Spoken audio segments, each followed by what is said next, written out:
Thanks, fellow Liberians. We want to appreciate all of you. You know, whenever we have an opportunity to come on this platform, it is always my pleasure to have you on. And I will ask of one favor, and that favor is for you to just share. Share and invite somebody.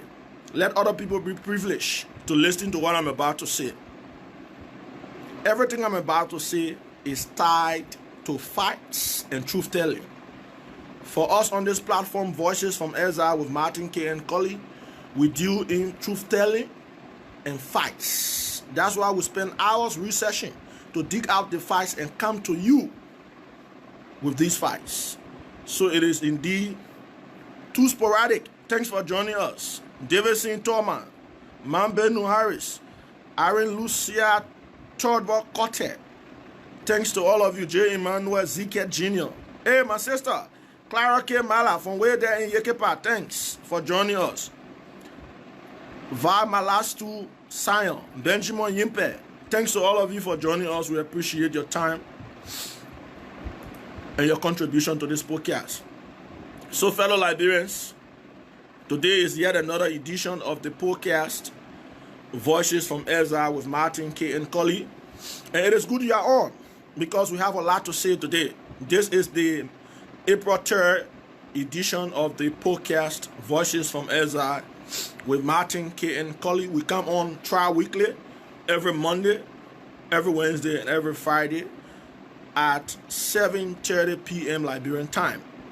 So that's our schedule. Chairman Dode, Chairman Abraham Dode, an ideological patriot of the land. Thanks for joining us from way there in the United States of America. My sister, Mona Koti, from way Europe. Thanks for joining. Lawrence Fan, thanks to all of you. I appreciate your time and your presence on this podcast.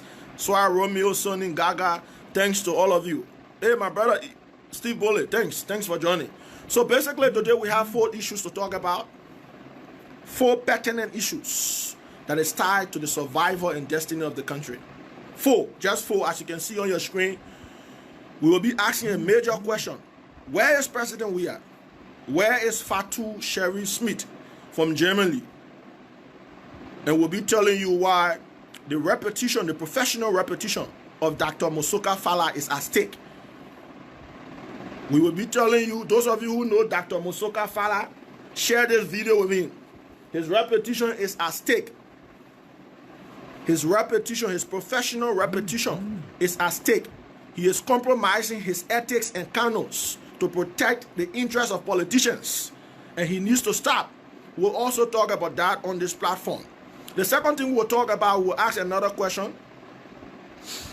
Withdrawal of nominee or rejection, right? Did President Weah withdraw his nominee, or his nominee was actually rejected in practice by the Liberian Senate before he withdrew?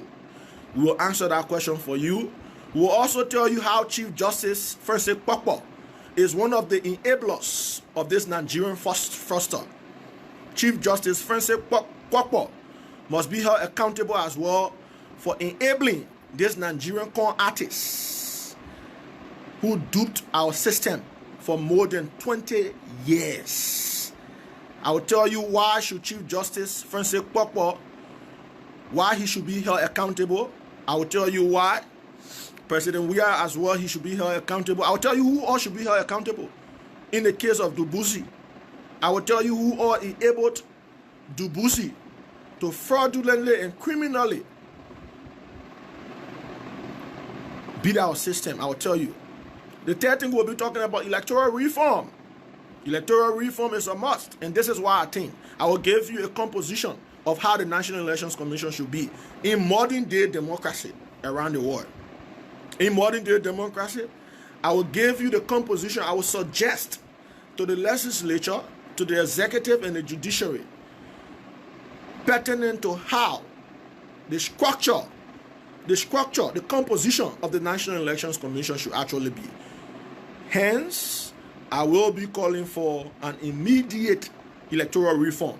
An immediate electoral reform. Not only electoral reform, my people, I will be calling also for legislative and judicial reform. in Liberia. Our systems are very weak, very vulnerable and porous to intruders and violators. Any intruder, any violator can just beat through our system. Because of the weakness of our system, we do not even have system. We do not even have system. So I will be suggesting some recommendations to those in authority. It is left with them to take it or not. And the last thing we'll be talking about on this platform, fellow Liberians, about a few months ago, another quote-unquote anti-graft institution was established. And the name of that institution is Access, Investigation, Recovery, and Restitution Team, AIRReT. AIRReT. I will tell you why AIRReT has failed under Councillor Syrenius Cephus as Solicitor General and Arthur Johnson as the head of AIRReT, even though he has resigned.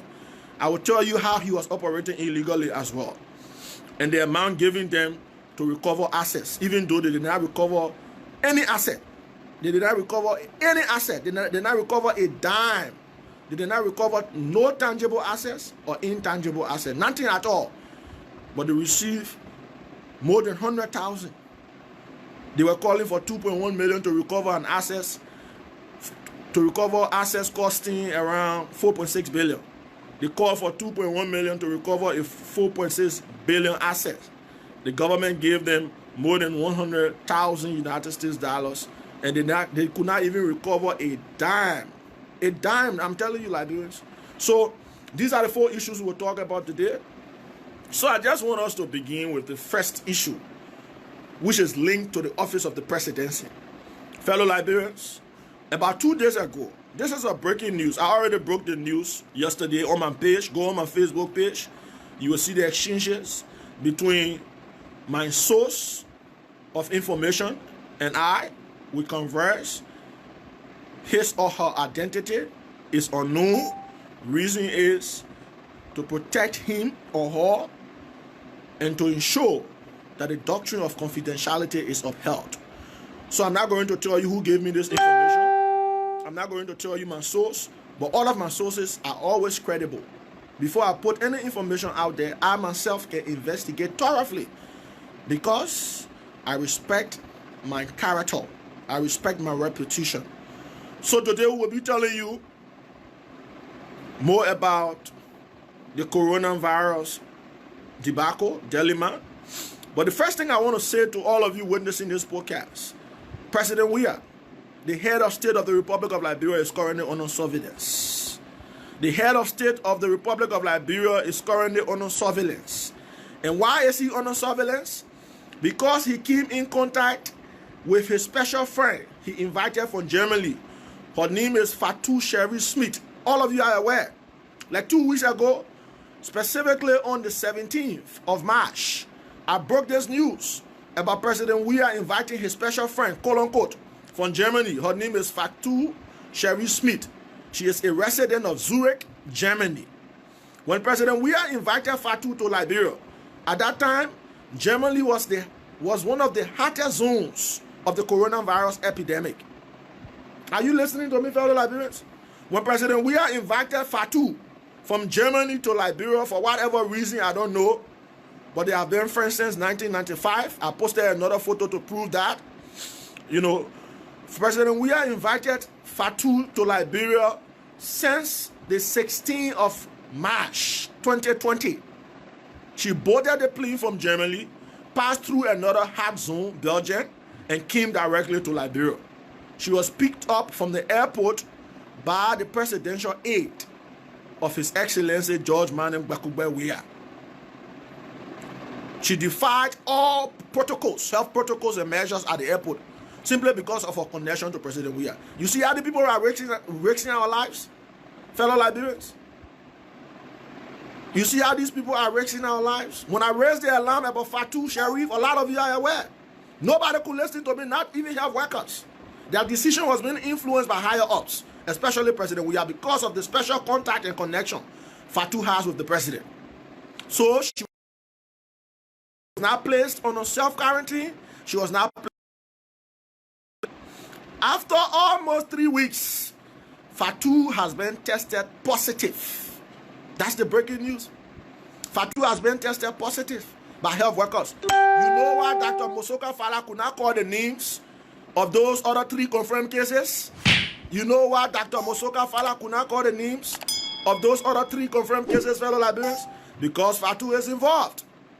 And Fatu has a direct link, or has had a direct link with the president consistently.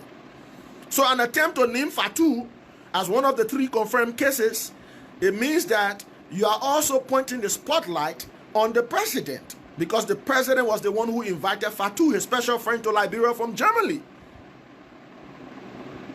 So the National Public Health Institute has refused to call the 3 confirmed cases, of which Fatu is amongst. And as I learned from my source, I posted the screenshots. Go on my page, fellow Liberians, go and read the exchanges between me and my source. Very unimpeachable, credible, and reliable information. Very reliable. Go and read the exchanges. I posted on my page yesterday. Go and read it. The only reason why they are not announcing, because it was there before yesterday. Dr. Mosoka Fallah told the nation that we have 3 confirmed cases, in addition to the 3 confirmed cases that were already there.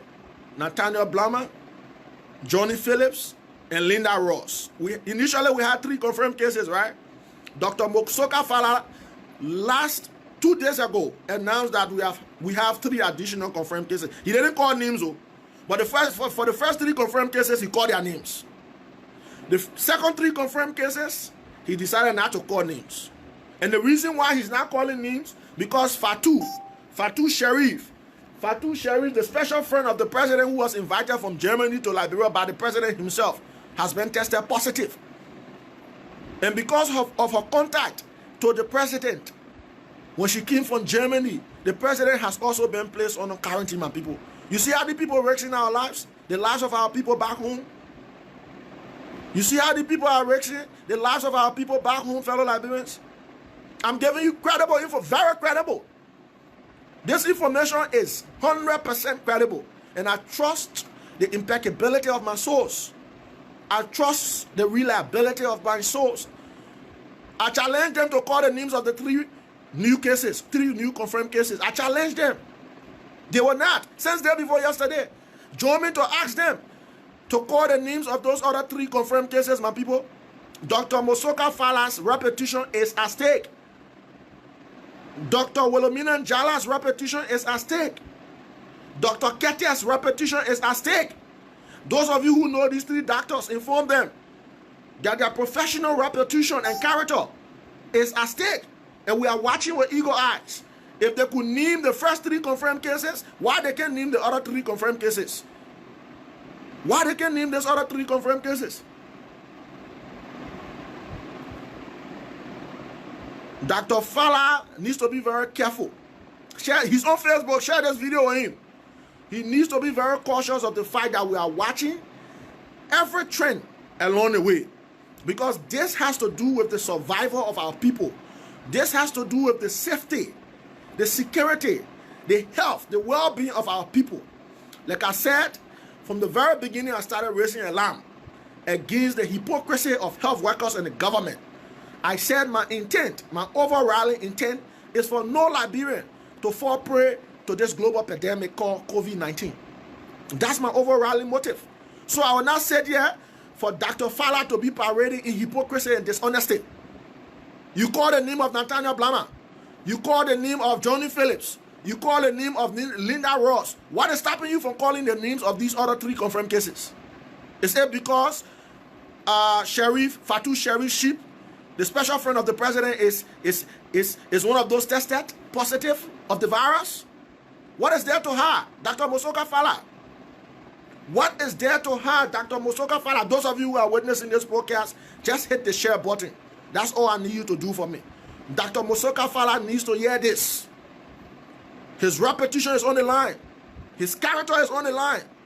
He cannot call himself a professional doctor. He cannot call himself a public health expert, and he is becoming hypocritical about the fight against the coronavirus. We cannot be hypocritical about this collective fight against COVID-19. We must be open. We must be fair. We must be honest. We must be factual about disseminating information to the public. The public needs to be aware. The public needs to be aware. Now, in the fight against this virus, there are two major elements we must consider: awareness and sensitization, as well as preparedness. When the citizenry is aware, when the citizens are aware, they become prepared. So before you get prepared, you must be aware. So why is Dr. Mosoka Fallah hiding the names of those 3 confirmed cases? Why is Dr. Mosoka Fallah hiding the names of those 3 confirmed cases when he named the first 3 confirmed cases, including Nathaniel Blama, Johnny Phillips, and Linda Ross? Have you ever thought about that? The reason is very simple. An attempt to name the 3 confirmed cases, of which Fatu Sheriff, the special friend to the president, has been tested positive, and the president is linked directly because he's under surveillance now, it will have national security implications. So Dr. Mosoka Fallah is compromising his ethics. He's compromising his ethics in exchange for political consideration. There should be no space for political consideration in our collective fight against this virus, my people. Call the names, Dr. Fallah. Please call the names of those 3 new confirmed cases. If you do not call the name, I'll call for a national showdown against you. Those of you who know Dr. Fallah, inform me. We are watching from eagle eyes, even though we are in exile. But the lives of our people are of paramount concern to us. No Liberian should fall prey to this virus. Not today, not even tomorrow. Liberians had enough during the Ebola virus disease. Over 4,000 of our people died. So our motive, our objective, our general intent during this fight against COVID-19 should be: no Liberian should fall prey. No Liberian should fall prey. No Liberian should fall prey to this virus. Ebola did a lot to our people. Our people were scorched. They were scorched by Ebola. Thousands of them got killed as a result of this life-threatening disease called Ebola. 4,000, more than 4,000 of them lost their lives. During this collective fight against coronavirus disease, let me inform Dr. Mosoka Fallah, hypocrisy must never be considered. Political consideration must never be. There should be no sacred cow. No sacred cow. Not even President Weah. Current President Weah is under surveillance. Tell the nation that President Weah is under surveillance. The names of other world leaders were called when they came in contact with this virus. When they were tested positive of this virus, their names were called. Why is Dr. Fallah hiding the names of the 3 new confirmed cases? The 3 new confirmed cases should make the number of cases 6. Then we just have another one, the 7th confirmed cases. The 7th confirmed case. You know that they have called the name of the 7th confirmed case, but they haven't called case number 4, case number 5, and case number 6. They jumped to 7 and called his name, the Assistant Minister of Public Works. He was just tested positive this morning. Fellow Liberians, are you hearing me? But they cannot call the name of confirmed case number 4. They cannot call the name of confirmed case number 5. They cannot call the name of confirmed case number 6. But they just called the name of confirmed case number 7. The Information Minister did that. He called the name of confirmed case number 7. Just a few hours ago, his name is James Renner. Go on Front Page Africa, the news story is there. But they are unwilling to call the name of confirmed case number 4, 5, and 6. You see the level of hypocrisy, fellow Liberians, when I thought they say are doing politics? Is this politics?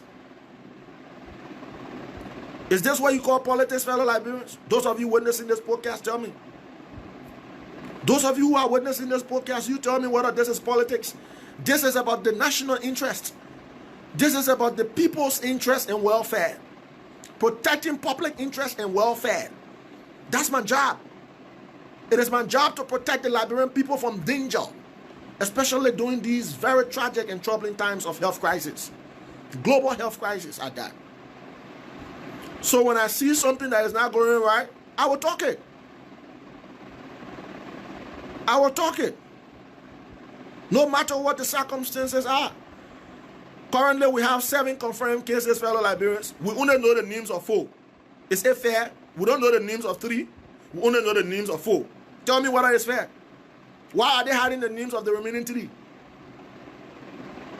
Why are they hiding the names of the remaining 3?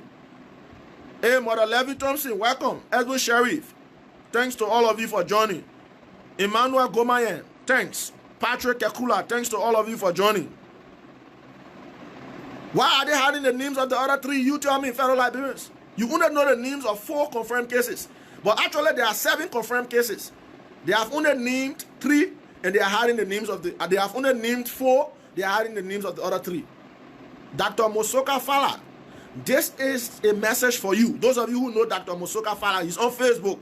Share the message with him. Dr. Mosoka Fallah is compromising his professional ethics, principles, and canons. Those who are health workers, those who are doctors, should be health workers.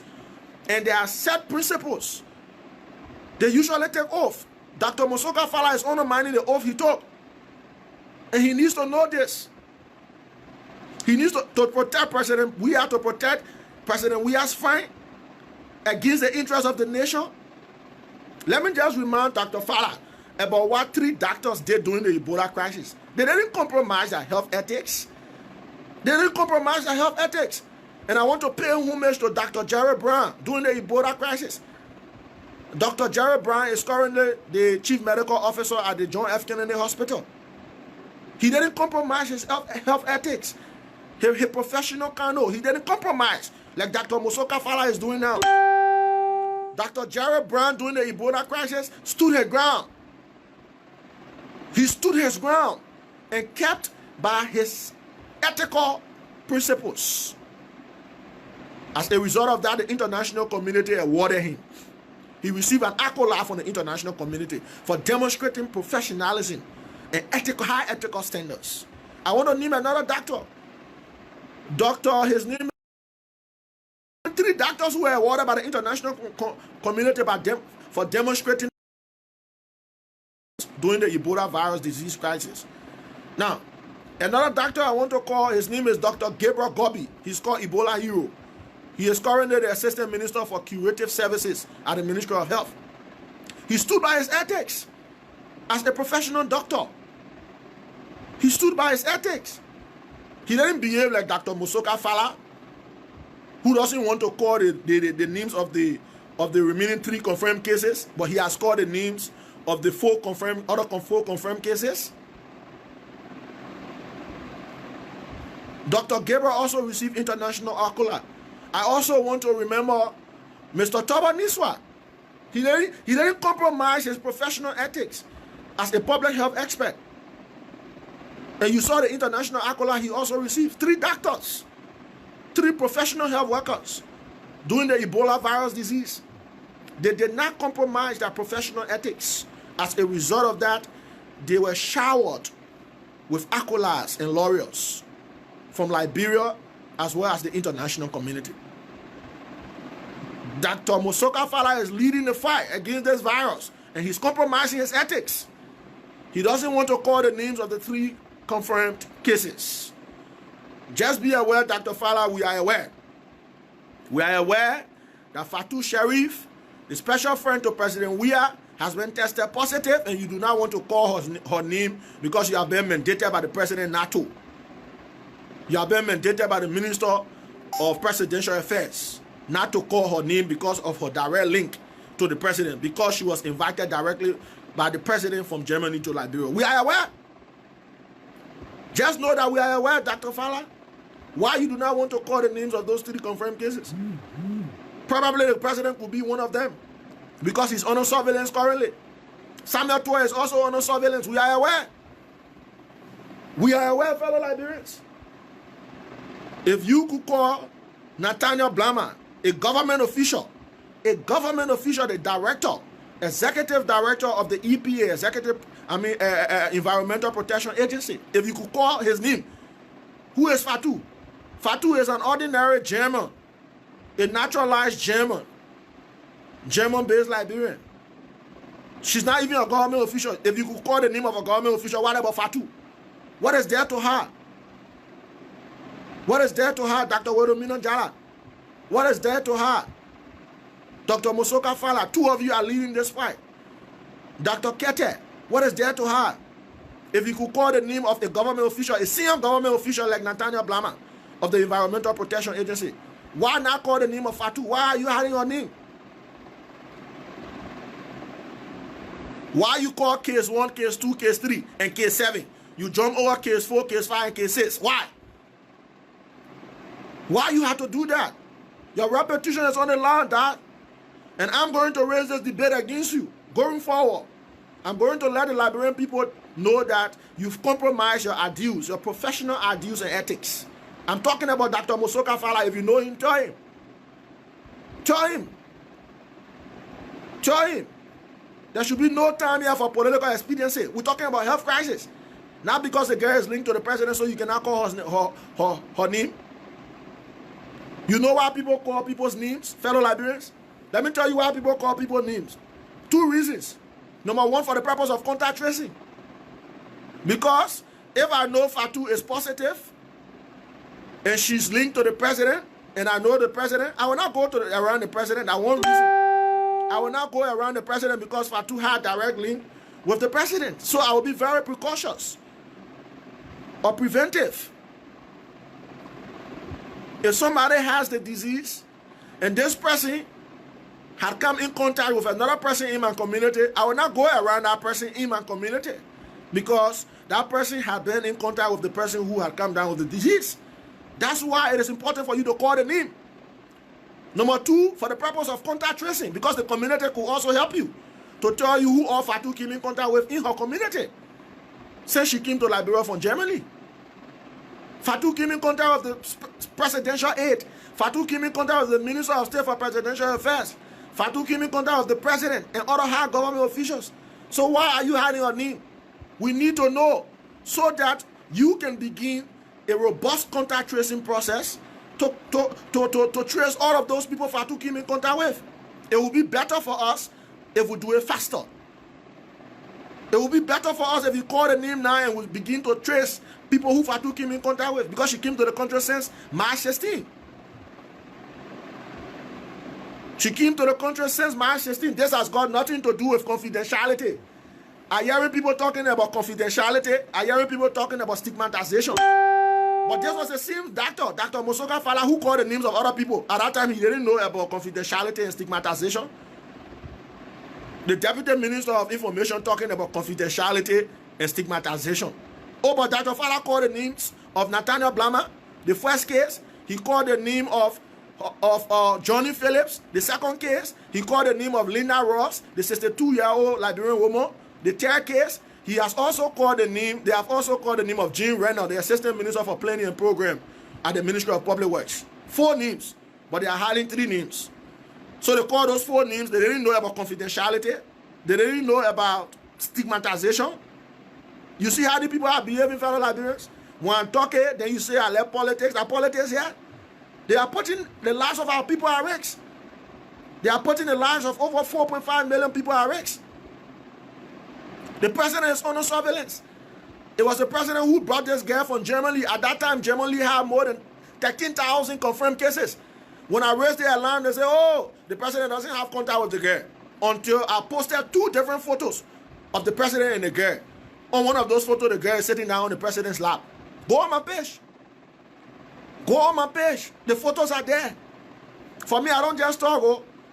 I research, I fact check, I investigate, I analyze before I even come here on this platform to release information. Let me tell you now today. I don't just talk. When I say Fatu came in the country at the invitation of the president, people say, oh, you're lying on the president. Until I prove it. Until I prove it. So I'm telling you today that Fatu has been tested positive. The president is under surveillance because of his direct contact consistently with Fatu. Finance Minister Samuel Twe is also under surveillance. That's why they don't want to name the other 3 confirmed cases. I'm just telling you. This is the breaking news. Their justification for not releasing the other 3 confirmed cases, they're talking about stigmatization, they're talking about confidentiality.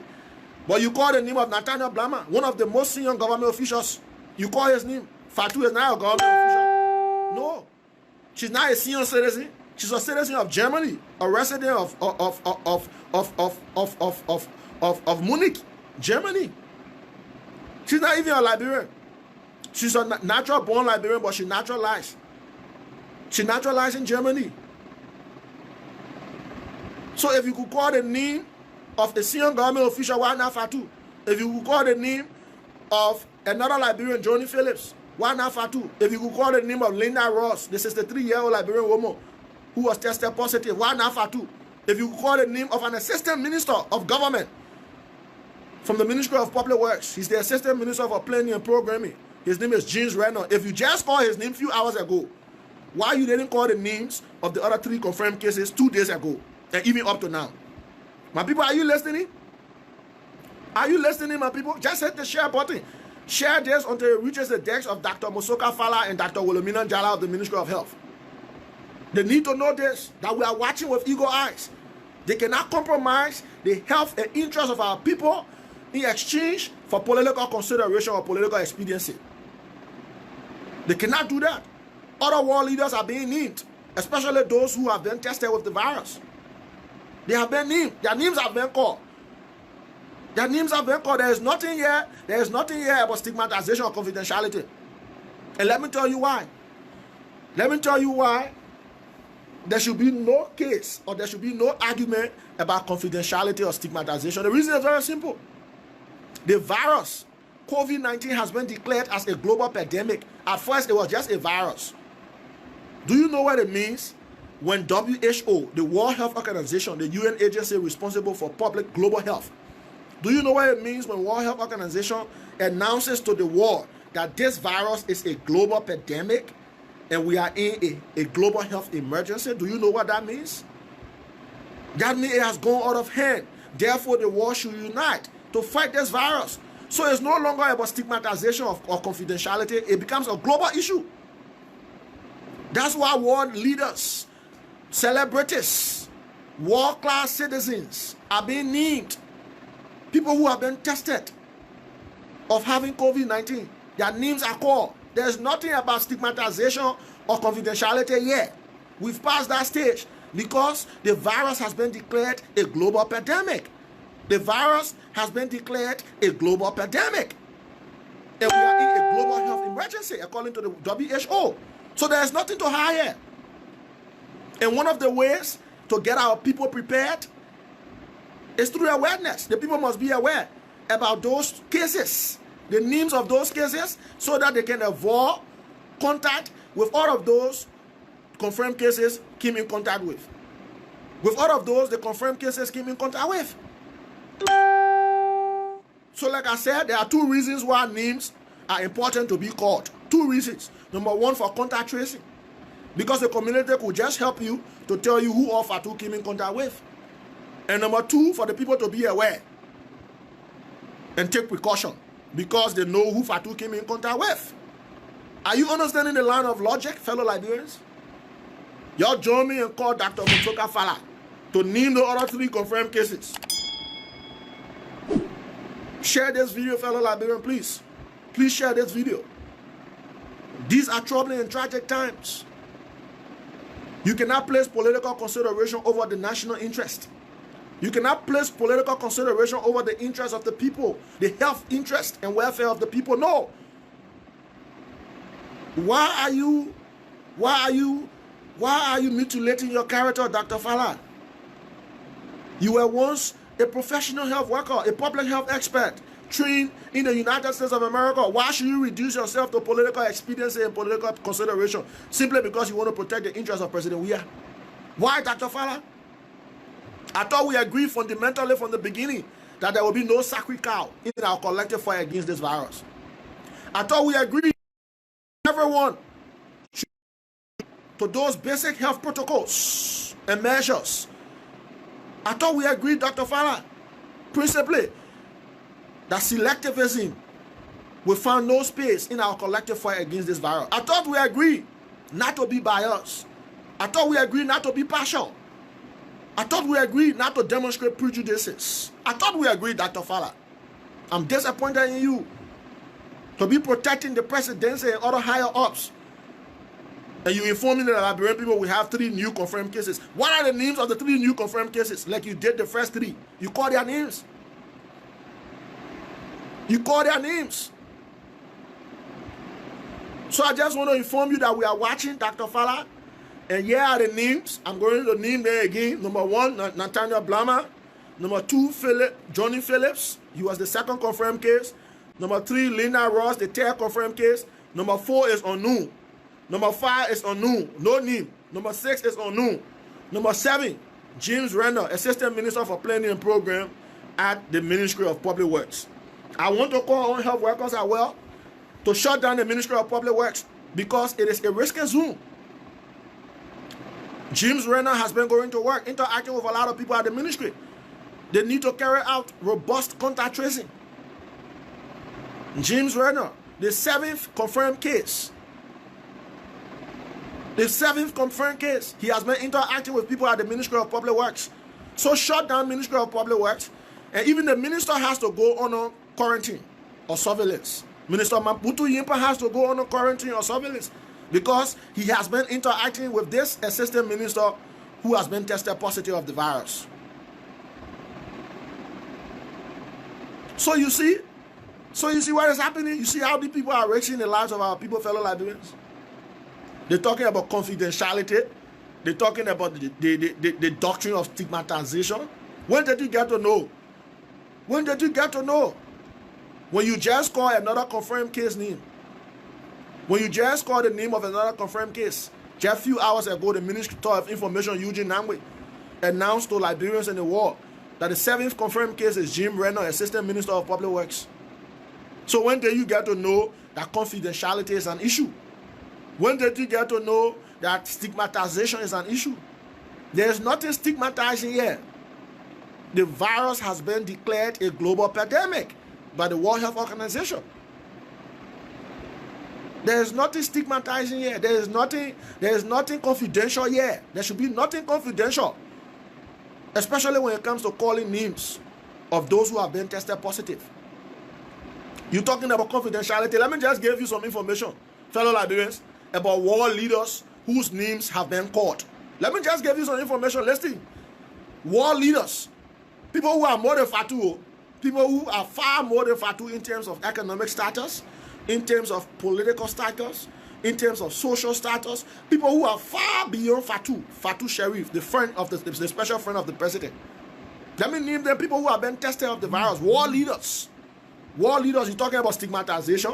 What are you calling about? Their names were called by health authorities in their various countries. I'm going to name them. Let me start with the wife of Prime Minister Justin Trudeau of Canada. His wife was tested positive. His wife, Sophie Gregor Trudeau. The Prime Minister of Canada, his wife, her name is Sophie Gregor Trudeau. She was tested positive. So the Prime Minister had to go into self-quarantine. Are you listening? You can compare Fatu Sheriff with the wife of the Prime Minister of Canada in terms of status, economically and politically. But her name was called. Her name was called. Let me go to the second person, Boris Johnson, the Prime Minister of Great Britain, United Kingdom. Boris Johnson was tested positive. His name was called. What are you talking about stigmatization, confidentiality? You can compare Fatu with these people. If President Weah is tested positive, God forbid, call his name.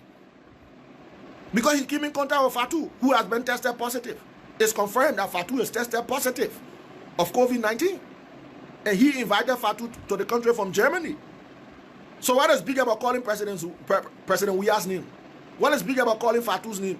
The Prime Minister of Great Britain, his name was called Boris Johnson. He's on a compulsory quarantine currently. Do you know how he interacts with his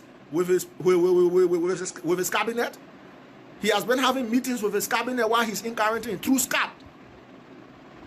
Through Skype. He's having meetings, engagements with people in his cabinet through Skype. Skype.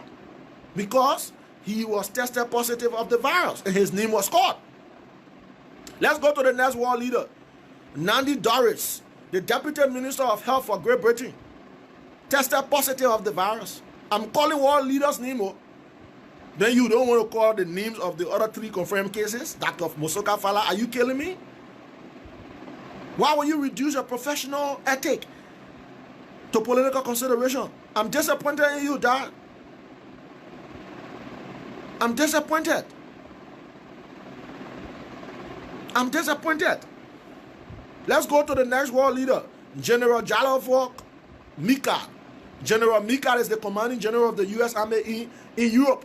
His name was called. His name was called.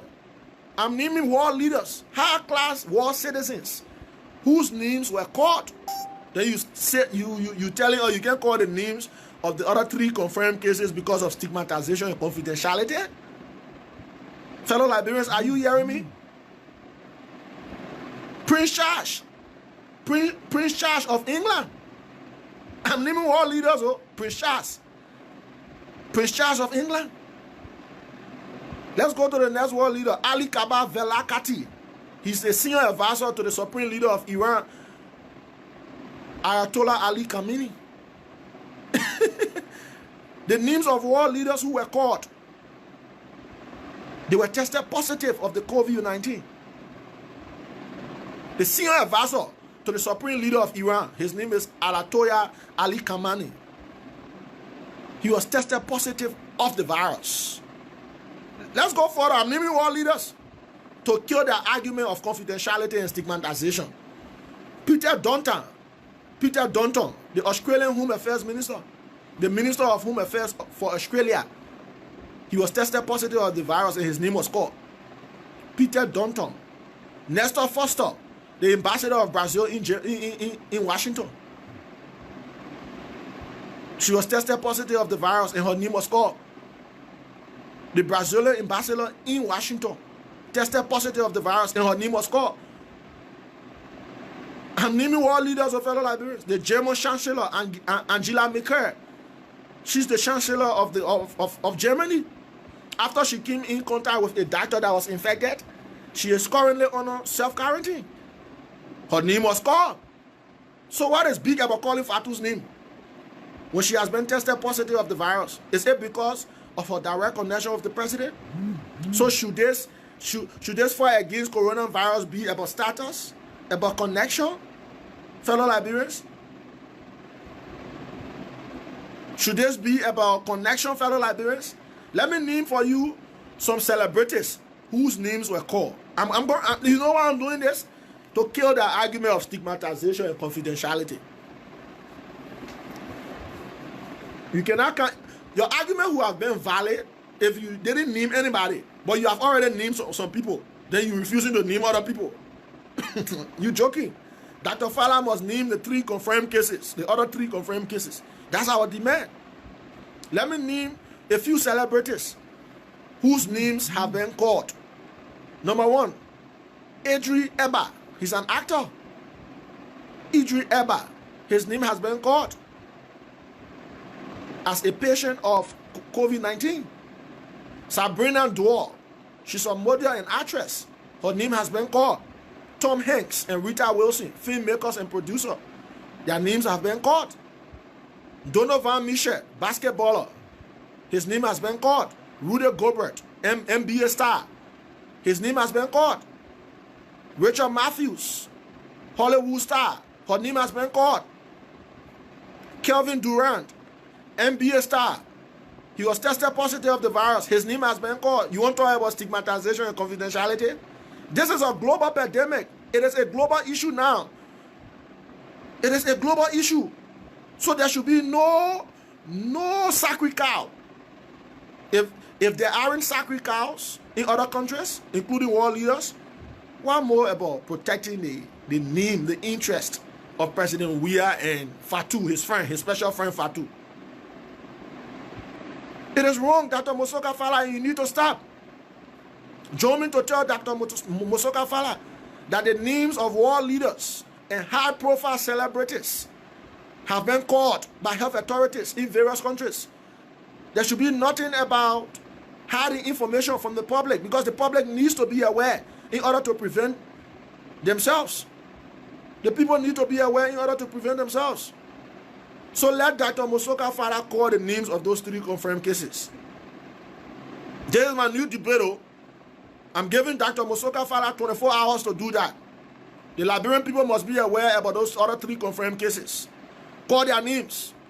The same way you call Natania Blamani, a senior official of government, call Fatu name. She has been tested positive of the virus. Not because she has connect with the president, So you don't want to call her name because the presidency will be brought to public disrepute. It was President Weah who chose for the presidency to be brought to public disrepute by inviting Fatu from Germany. When the virus was raging in Germany at that time, the number of confirmed cases in Germany were over 13,000. When President Weah invited his special friend, she claimed to have come to Liberia on a business trip. Which business did she come to do when people fighting for their lives? Which business did she come to do when people are fighting for their lives? We're talking about life, you're talking about business. The virus is killing thousands of people around the world, and you're talking about coming to Liberia to do business? She lied. When I raised the alarm, she responded, and she lied, claiming that she came to do her business. Until I've posted a photo of Fatu and Weah standing together, and the other photo, she was sitting on his lap. Go on my page, the photos are there. I told you I don't say anything here with all facts, with all proof. Go on my page. The exchange between an insider, a reliable source, an insider, an exchange between that source and me. Go on my page is there, indicating that Fatu has been tested positive of the virus. President Weah is under surveillance. Samuel Toure is under surveillance. Why are they not calling the names of the other 3 confirmed cases? That's my concern. Are you seeing the line of hypocrisy, dishonesty, fellow Liberians? We must demand them to call the names. We must demand them to call the names, fellow Liberians. It is important. So this is my caution to Dr. Fallah. Dr. Fallah needs to know that I'm aware, and the Liberian people are now aware through this platform, that Fatu Sheriff, the special friend of the president, has been tested positive. The president is under surveillance. The Minister of Finance, Samuel Toure, is under surveillance. Tell Dr. Fallah we are aware, and he must call the names of those other 3 confirmed cases, because I have already given the information to the Liberian people. And now the character of Dr. Fallah is questionable. His character is questionable. When President Weah spoke to the nation on the 16th of March this year, what did he say?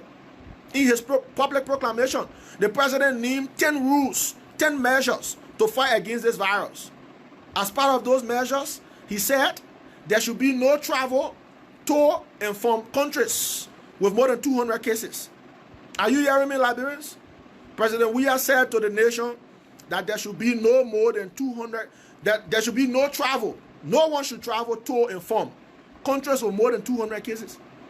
In less than 1 day, President Weah broke his own rule by inviting Fatu from Germany. At that time, Germany had more than 13,000 cases. Fatu traveled from Germany. She transited in Belgium through Brussels. From Belgium through Brussels Airlines, she came to Liberia. On the 16th, she started her journey. She arrived in Liberia on the 17th of March. I'm giving you all the details for you to be aware. For you to be aware how reliable and authentic this platform is. We do not just make wild claims. No, we do not just make wild claims. We deal in fights and truth-telling. On this platform, truth-telling is in surplus and not scarcity. This is why the platform is called Voices from Exile with Martin K. and Kollie. So let President Weah be aware that the people are aware. The people are aware that he's under surveillance and his special friend has been tested positive of the COVID-19. It is left with Dr. Fallah to continue compromising his professional ethics. It is left with him to continue compromising the canon of the medical profession. He took oath. He took oath to protect lives and ensure to keep the standards of his profession. Unfortunately, he is compromising those very same standards he took oath to protect. Two sides of a doctor. This is why I am calling on him now to disengage and call the names of those other 3 confirmed cases. He needs to call the names of those other 3 confirmed cases, my people. Now, the second talking point on this platform today, fellow Liberians, the second talking point, the withdrawal of Weah's nominee. or the rejection of Weah nominee? That's the question. Do you consider that a withdrawal?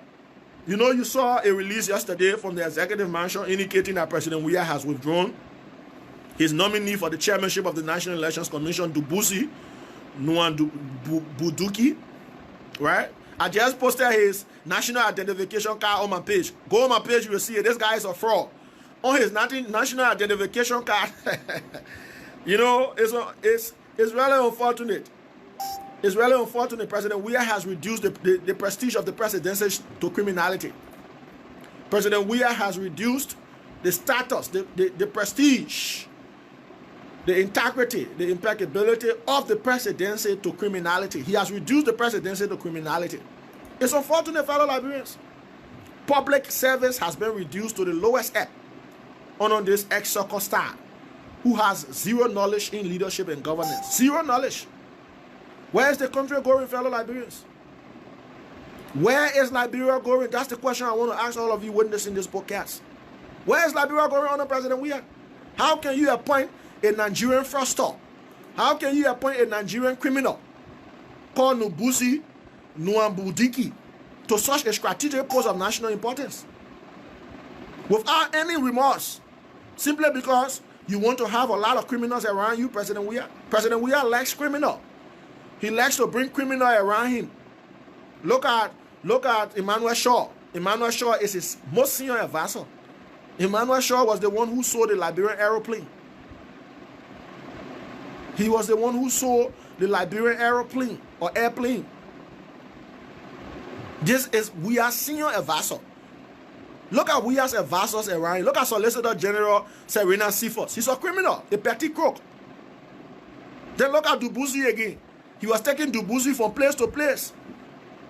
In less than 2 years, he appointed Dubusi to 2 different tenure positions. He took Dubusi from the Good Governance Commission to the Liberia Anti-Corruption Commission. Another tenure position. He took him from LACC. He appointed him to the National Elections Commission. Another tenure position. In less than 2 years, you are taking this criminal from place to place in public service, Mr. Weah. You have brought the presidency to public disrepute and disgrace. You have brought the presidency to public disrepute, Mr. Weah, and disgrace. And you must be blamed for this. You know the message that has gone out. You know that your appointment, your latest appointment, has brought the integrity of the presidency into public disrepute. You think it only affects Dubusi? It affects the prestige of our presidency. Since you came to power, Mr. Weah, you continue to bring the prestige of the presidency downward to the lowest ebb. The presidency continues to stoop low. Honor your leadership as CRC of the Armed Forces of Liberia. 2 sides of a president, 2 sides of a nation, 2 sides of a government. 2 sides of a government, fellow Liberians. When we talk these things, you claim that I hate President Weah, I hate CDC. You think I hate President Weah? You think I hate CDC? But I love the people more than I love President Weah. I love the people, I love my country more than I love President Weah. Because when there was no President Weah, there was Liberia. And there were Liberian people. If President Weah leaves the presidency, there will still be Liberia and there will still be Liberian people. So I love my people, I love my country, then I love the president. The office of the presidency will still exist, whether President Weah is there or not. It is sad that this president, since becoming leader of the country, continues to repute, continues to malign, continues to undermine the integrity and impeccability of the presidency, fellow Liberians. Look at his appointments. It simply tells you the kind of people President Weah has been appointing in government. People with zero integrity, people with zero moral value, people with zero commitment, zero accountability, zero transparency. Those are the kind of people President Weah has been appointing.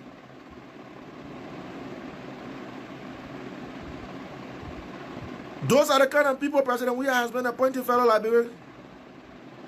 And it is unfortunate. How can you appoint a man like Dubusi? Even when the public said President Weah withdraw your nomination, you could not. You just withdrew yesterday. So should we consider that as a withdrawal, a sincere withdrawal, fellow Liberians? For me, I want to say no. So the question I want to answer is, was it a withdrawal of his nominee or a rejection? Did we actually withdraw or the Senate rejected? Fellow Liberians, are you listening to the question? Did President Weah actually withdraw or the Senate rejected by practice? In my opinion, fellow Liberians, the latter will suffice. The Senate rejected before the withdrawal of the president. Are you aware that almost every segment or almost every stratum of the Liberian society spoke against this nominee, this Nigerian mafia? Are you aware? Are you aware that everyone, almost every Liberian from every spectrum of life spoke against this Weah's nominee for the chairmanship of the National Elections Commission? Are you aware? Civil society actors spoke against the nominee. Ambassadors spoke against the nominee. Activists, like some of us, we spoke against the nominee. Liberians, ordinary and eminent Liberians, spoke against the nominee. Liberians in the diaspora spoke against the nominee. Former and current government officials, some of them spoke directly and indirectly against the nominee. Lawmakers spoke against the nominee. Do you know how many people spoke against this particular nominee? President Weah insisted that that's the nominee he wanted as chairman of the National Elections Commission. There were 2 different public hearings at the legislature because of the insistence of this president that Dubuisi Nwambudiki must be kept as his preferred choice for the chairmanship of the National Elections Commission. And the only reason why he was insisting is because he wants to rig the elections in 2020 and 2023. He wants to rig the elections. Fellow Liberians, keep hitting the share button. The only reason why he was insisting on the fact that this Nigerian criminal of a lawyer should be the chairman of the National Elections Commission is because President Weah has already set in place a game plan, a conspiracy to dubiously rig the 2020 senatorial midterm election as well as the 2023 general and presidential elections. Are you aware, fellow Liberians? You know, I take my time to research, to analyze, to investigate, to fact check. And all of the cogent analysis I usually bring to you on this platform, Voices from Exile with Martin K. and Kollie, you can do your own investigation. You will find out that all of them are accurate, very accurate and reliable information. Dubuisi is a criminal, and you saw how we exposed him. Just 2 days ago, I broke the news of his fake citizenship certificate. I posted it on my page. Dubuisi claims to be a naturalized Liberian, and he has been defrauding our system for years. Almost 40 years he has been defrauding our system. This Nigerian criminal of a lawyer has been defrauding our system for 40 years. Few hours ago, I just posted his national ID card.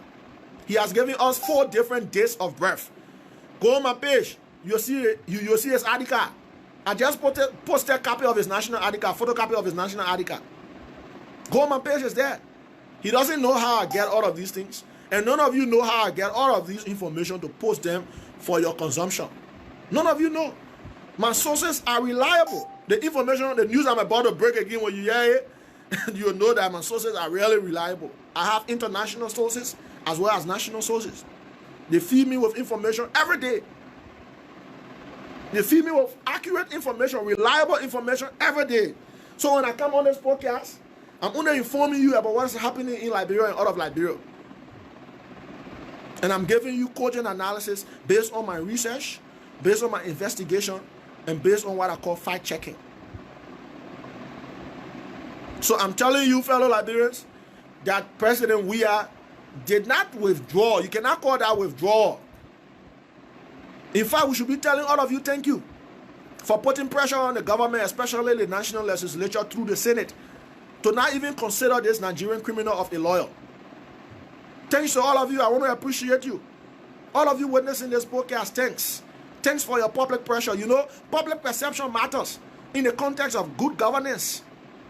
Public perception matters. Let me inform you today, those of you who did courses in leadership, political science, and public administration. There is something called public perception. Public perception in any governance system matters a lot. Public perception, because the power President Weah has belongs to the people, according to Article 1 of the 1986 Constitution. So when the people speak and say we do not want this, the president must be in a position to listen immediately. But he didn't listen all those days the people spoke. Just yesterday he said he withdrew because the Senate rejected practically his nominee. You monitor the last hearing. The confirmation hearing didn't go far off, and they told Dubuisi to leave the stand because he could not provide anything tangible. That was outright rejection already. So there was no need for President Weah to say he's withdrawing. The Senate had already rejected. You know, in law, I'm not a student of law, neither do I claim to be a legal scholar or a paralegal. But in law, there are two fundamental doctrines I want to interpret. One doctrine is called the doctrine of de facto, and another doctrine is the doctrine of de jure. These are two Latin doctrines in the context of jurisprudence. In law, what does de facto mean? It means something that has happened in practice, but not legal. If something is practically happening, but not legal, in the context of law, it is de facto. And that Latin word de facto means in fact. De jure, the doctrine of de jure, it means by law. So anything that happens by law, anything that is legal in the context of law and fundamental legality, it is called de jure.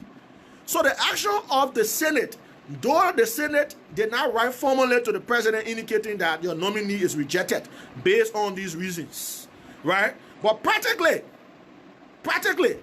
in the context of de facto, the action of the Senate was a clear rejection.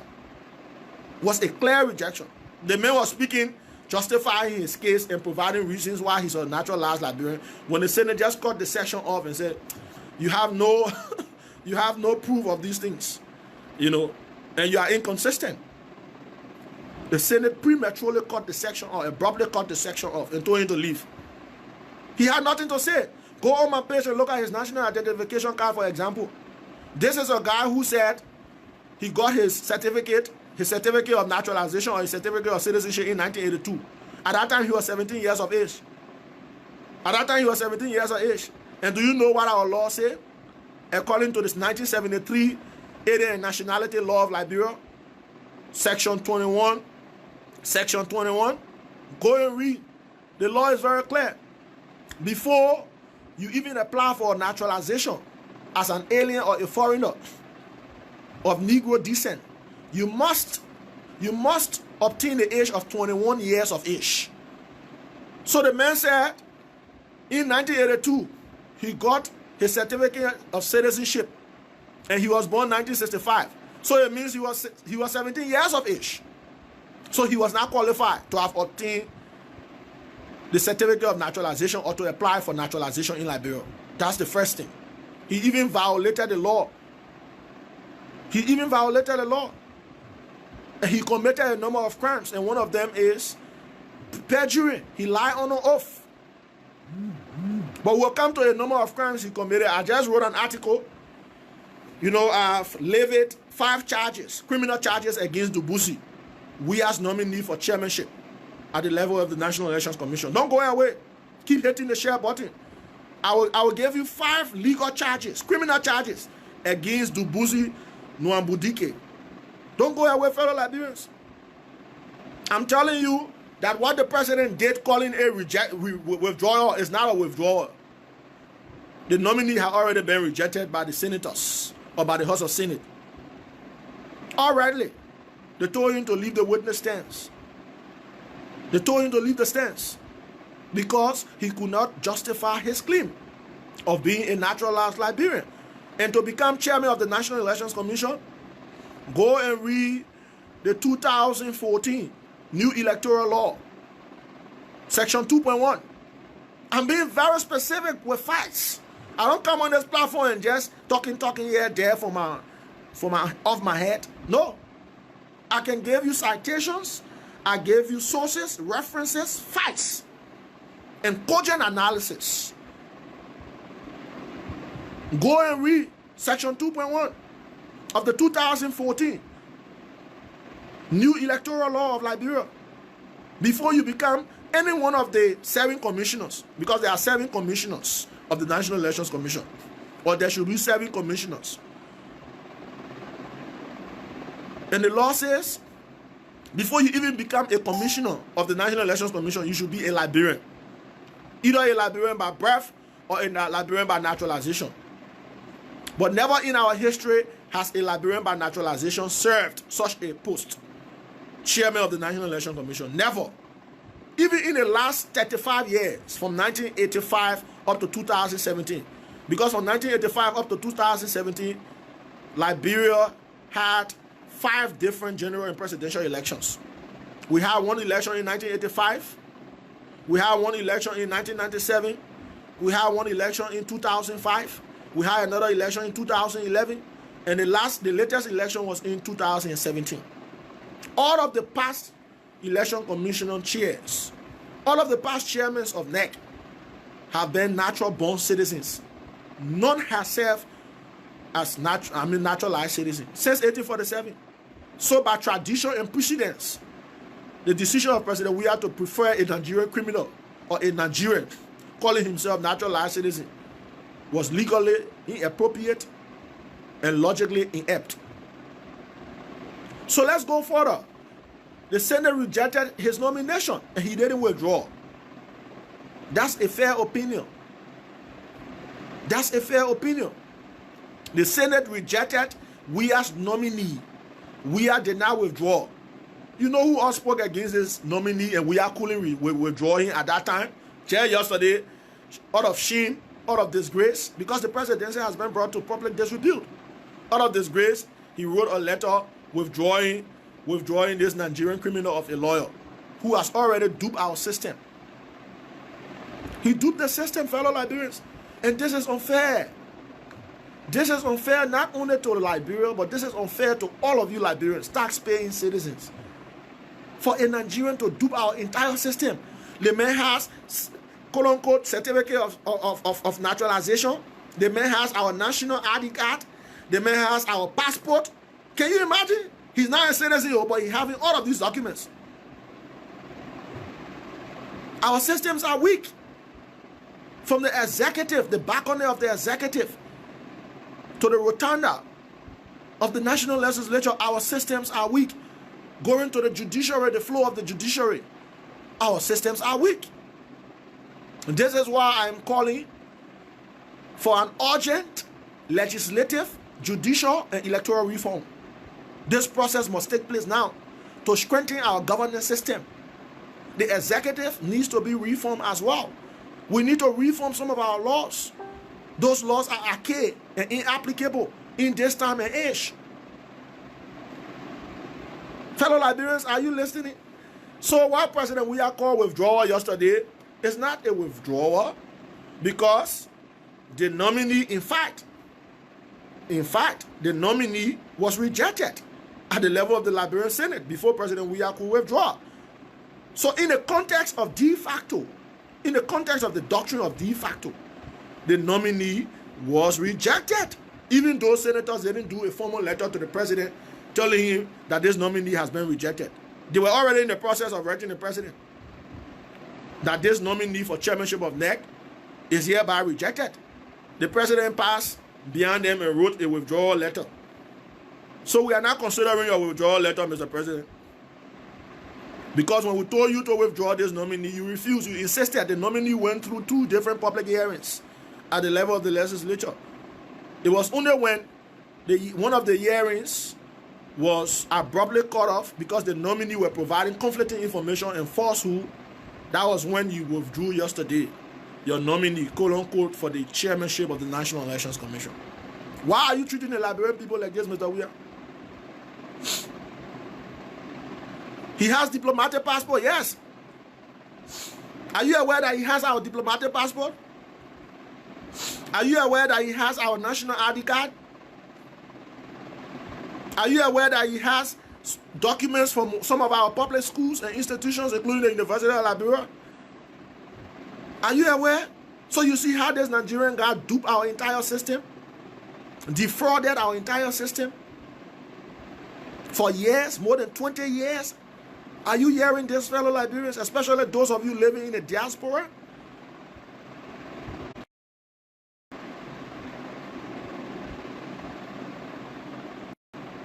We need to speak truth to power. And this is my work, fellow Liberians. Every day, every Monday, Wednesday, and Friday, I come on by 7:30 p.m. Liberian time to speak truth to power and provide the facts and deliver the information to my people. This is a national obligation.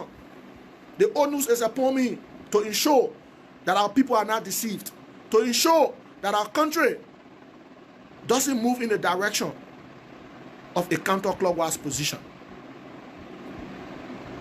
No, I wouldn't sit there and allow a few group of political elites, unpatriotic or nationalistic characters, to undermine the collective social, economic, and political destiny of our people.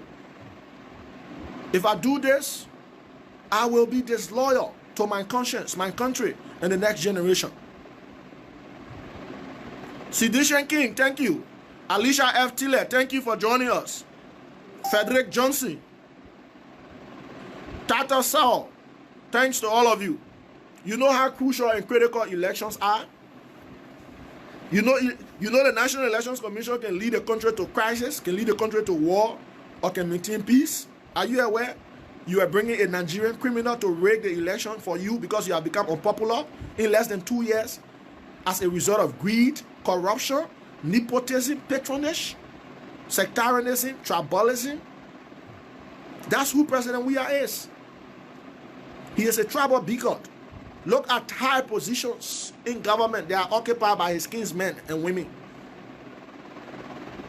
Ministry of Finance from Southeast. You know the people from Southeast are very good people and I love them. But this president from Southeast is very segregational. He's discriminatory. He's discriminatory. LIBERIA, Liberia Revenue Authority from Southeast. Central Bank Governor from Southeast. Top positions he gave to his kinsmen, people from his region.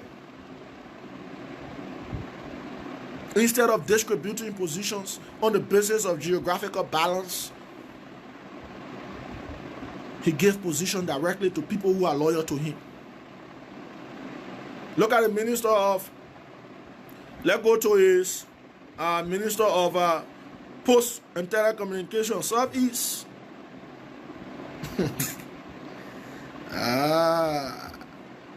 Let's go to APRC, Southeast. I'm doing a list of all of the senior government officials who are from the Southeast. More than 30 of them occupying key government positions because he wants them to be loyal to him.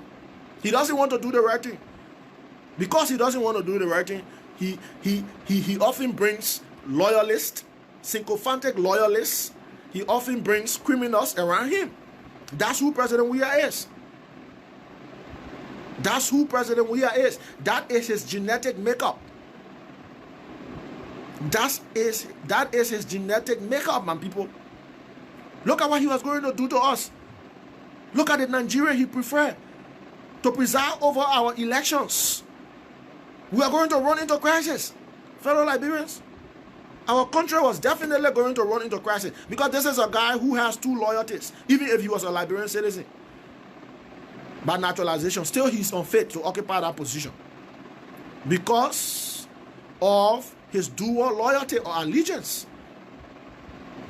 He was born in Nigeria. He claimed to have naturalized in Liberia. His loyalty is still with Nigeria. Nobody disowns his country of birth. Have you seen that, fellow Liberians? Nobody, let me tell you today, nobody disowns his root or his country of birth. I want to see who does that. Nobody.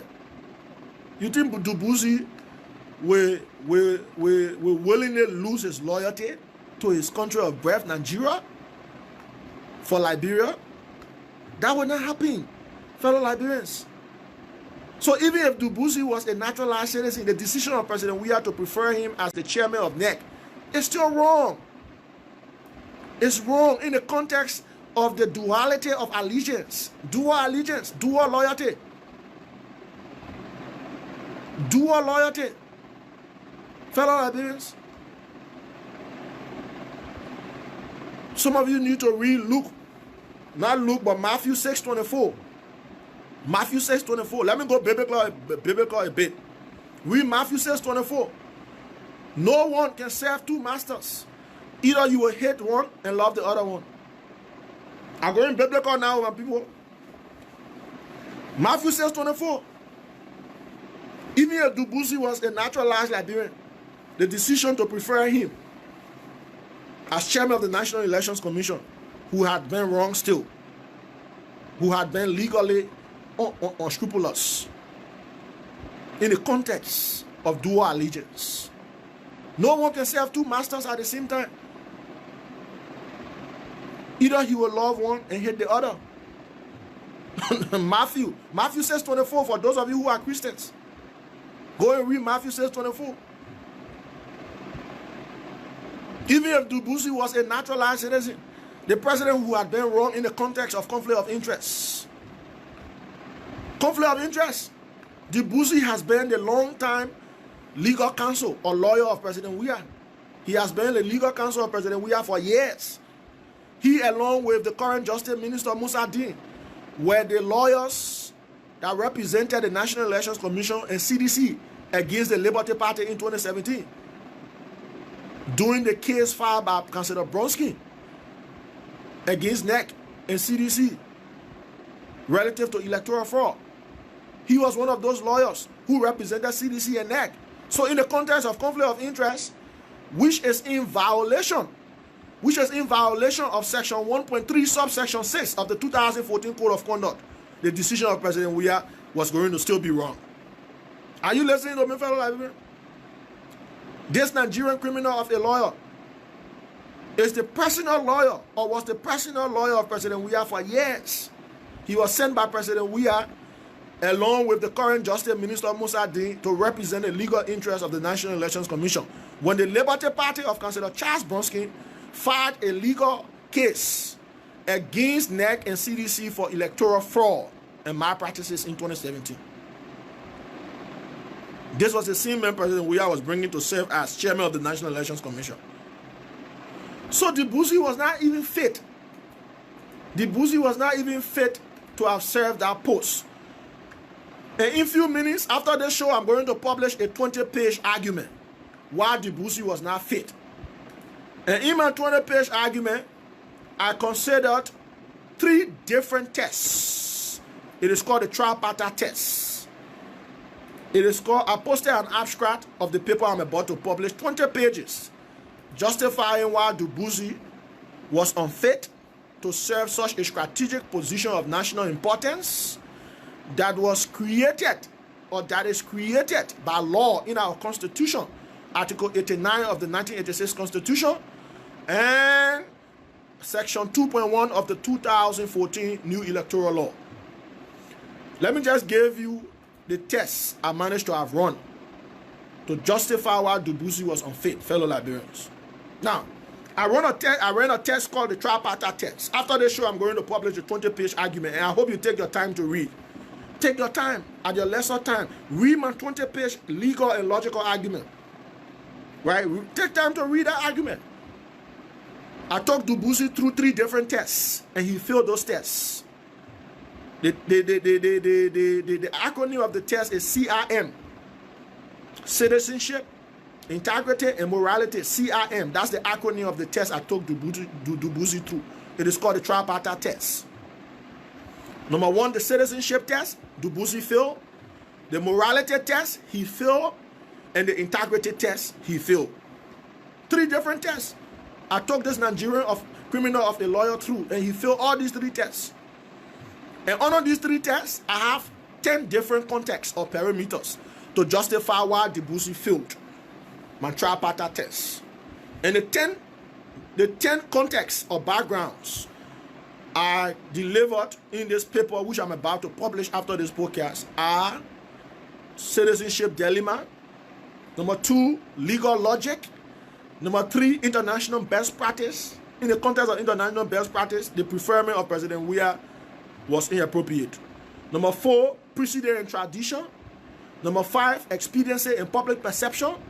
Number 6, flawed testimony. Number 7, fake documentation. Number 8, the duality of allegiance. Number 9, zero integrity and conflict of interest. Then number 10, I charged Dubuisi with 5 charges, criminal charges. 5 criminal charges, and we are getting there after a year. And I hope the Ministry of Justice is listening. I hope the Supreme Court is listening. I hope the Liberian National Bar Association is also listening. I hope the Liberian Senate is listening. I hope the Liberian National Police, as well as the Liberian Immigration Service, I hope they are listening, because Dubuisi has brought the reputation, the integrity, the credibility of these public institutions into public disrepute. The credibility of all these institutions I'm naming is currently in public disrepute. Questionable reputation, questionable integrity, questionable credibility as a result of this Nigerian criminal of a lawyer defrauding our system for more than 20 years. These are systems he passed through. These are public institutions he passed through. He took off on some of them to pass through, to defraud the system, to collude the system. To collude the system, fellow Liberians. Keep hitting the share button. Invite someone to come on. Invite someone to come on so that the person can listen to my 5 charges, criminal charges against Dubuisi. Even though the Ministry of Justice is yet to draw any indictment against Dubuisi, but I'm about to draw an indictment against Dubuisi. I wrote an analysis not too long, 5 charges against Dubuisi. The analysis is on Facebook. Go on Facebook, fellow Liberians, you'll see the analysis. I just posted it like 2 hours ago. It's on my page on Facebook. Let me see whether I can post the link on this podcast. I indicted Dubuisi using 5 criminal charges. 5 criminal charges. 5 criminal charges, Liberians. And the title of my analysis I just published, if I were the Minister of Justice, 5 criminal charges against Dubuisi Nwambudike by Martin K. and Kollie activists and columnists. You need to read this piece, fellow Liberians. You need to read this piece I wrote. A very intriguing piece, well researched. I held Dubuisi on 5 charges because now he has been rejected.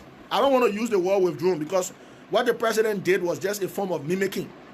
The Senate had already rejected Dubuisi. Practically, in practice, he was rejected, even though a formal letter was not written to inform the president that his nominee was rejected. But in practice, in as much the section he went to justify his claim as a naturalized Liberian was disrupted, was interrupted, was cut off prematurely because he could not justify anything, that was a form of rejection. In practice, in the context of de facto, and not in the context of de jure. Because in the context of de jure, a formal communication should be written to the president, according to legislative politics. But because the Senate was in the process of doing this formal letter, and President Weah passed beyond the Senate and did a letter of withdrawal, that's why we considered this as a rejection and not a withdrawal, as President Weah wants us to believe. As President Weah wants us to believe. Fellow Liberians, I want you to hit the share button as I go to the 5 charges I have levied against Dubuisi Nwambudike. Just hit the share button. Invite someone on. I want you to invite someone on before I start. Just invite someone on. All of us are about to charge Dubuisi since the Ministry of Justice doesn't want to. I don't know what they are waiting for. I don't know what they are waiting for. To even relieve him of his position at the level of the Liberian Anti-Corruption Commission. What are they waiting for, fellow Liberians? What are they waiting for? To relieve this man of his position at the level of the Liberian Anti-Corruption Commission. Should he be presiding over an integrated institution like LACC? An institution intended to fight public graft or public corruption? Should he be presiding over that institution when he is a criminal, a hardcore criminal? You tell me. Those of you witnessing this podcast, up to now, he has not been relieved of his position or be compelled to resign. You see how the people running the government? You see how we are running the government, my people? Does President Weah really love this country?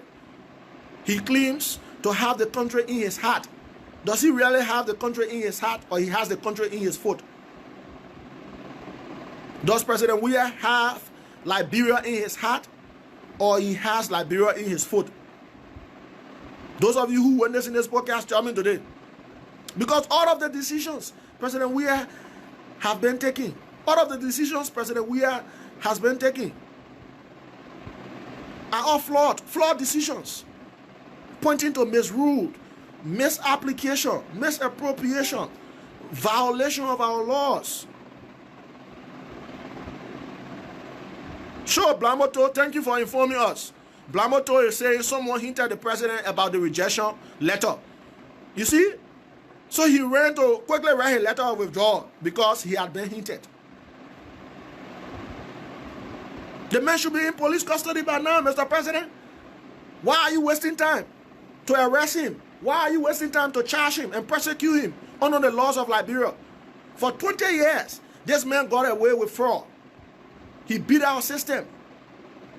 He made his way through, benefited immensely from fraud. Now the fraud has been detected, the thief has been caught, and you are still having him at LACC? With all of what he did to Liberia and Liberians? Can this be a serious government, fellow Liberians?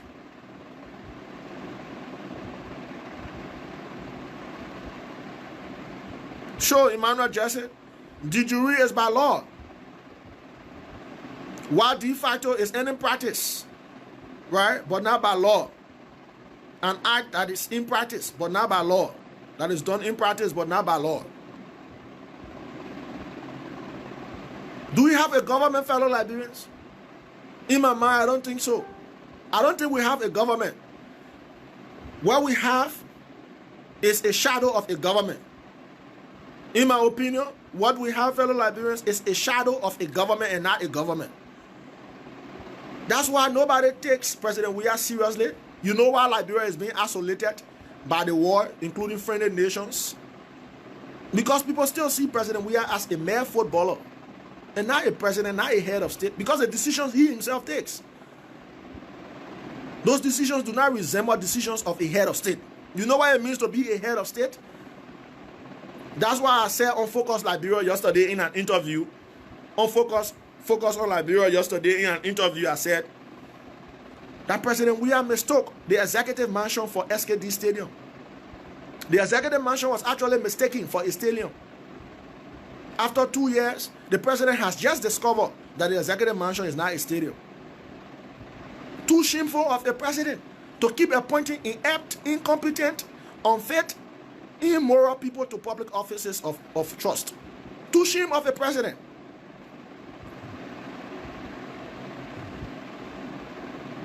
Too shame of the president, fellow Liberians. Too shame of the president. That's why I'm asking all of you whether this president really has the country in his heart or in his feet. You need to answer me. Where is Liberia? In the heart of President Weah or in his feet?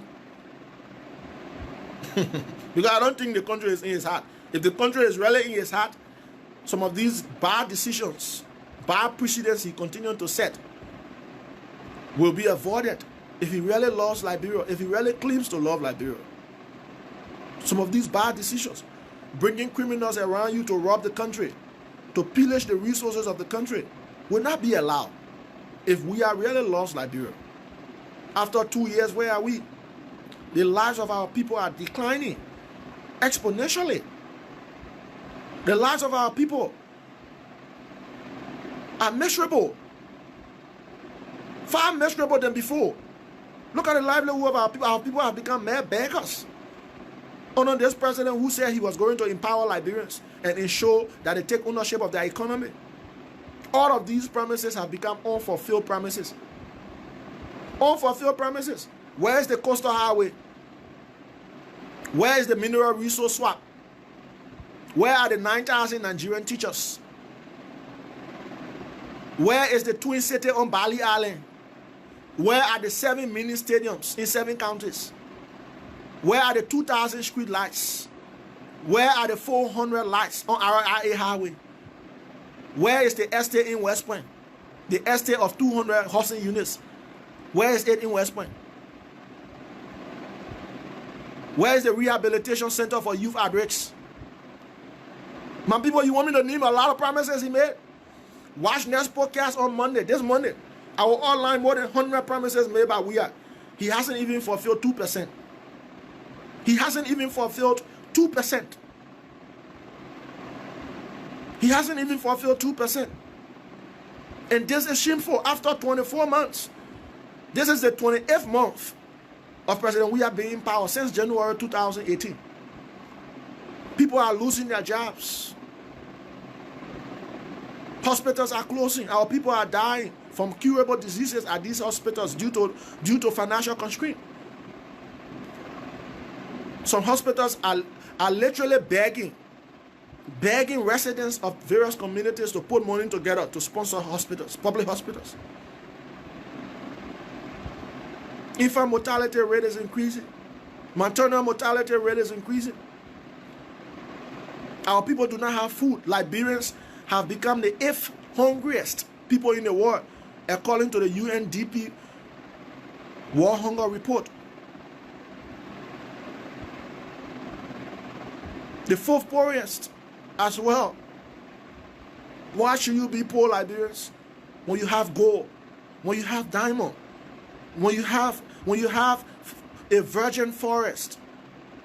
Why should you be poor when you have rubber, when you have timber, when you have land, millions of hectares of arable land? Why should you even be importing rice, your staple food?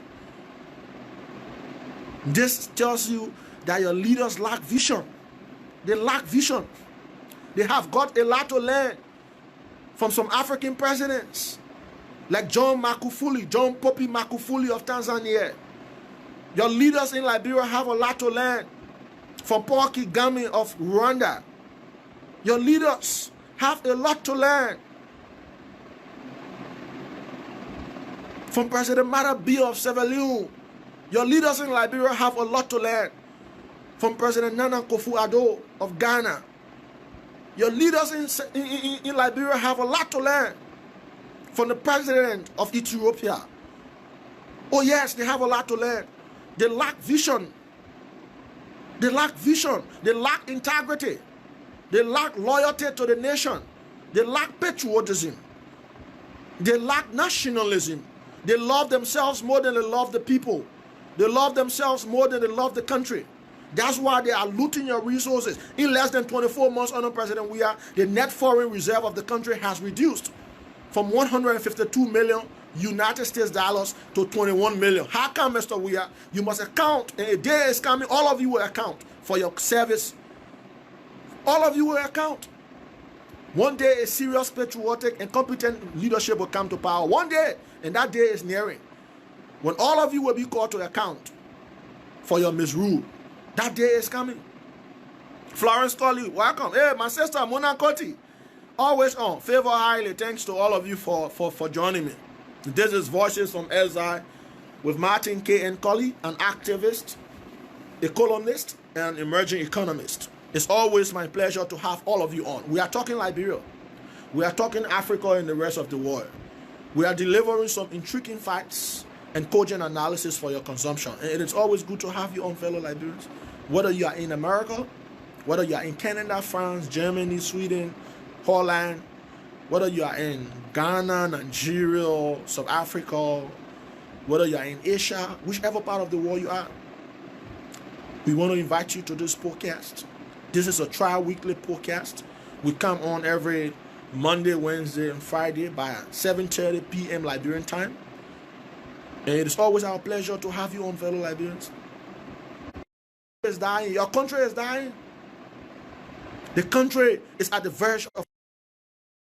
We cannot sit at the marauding destruction of our country. We need to fight for it.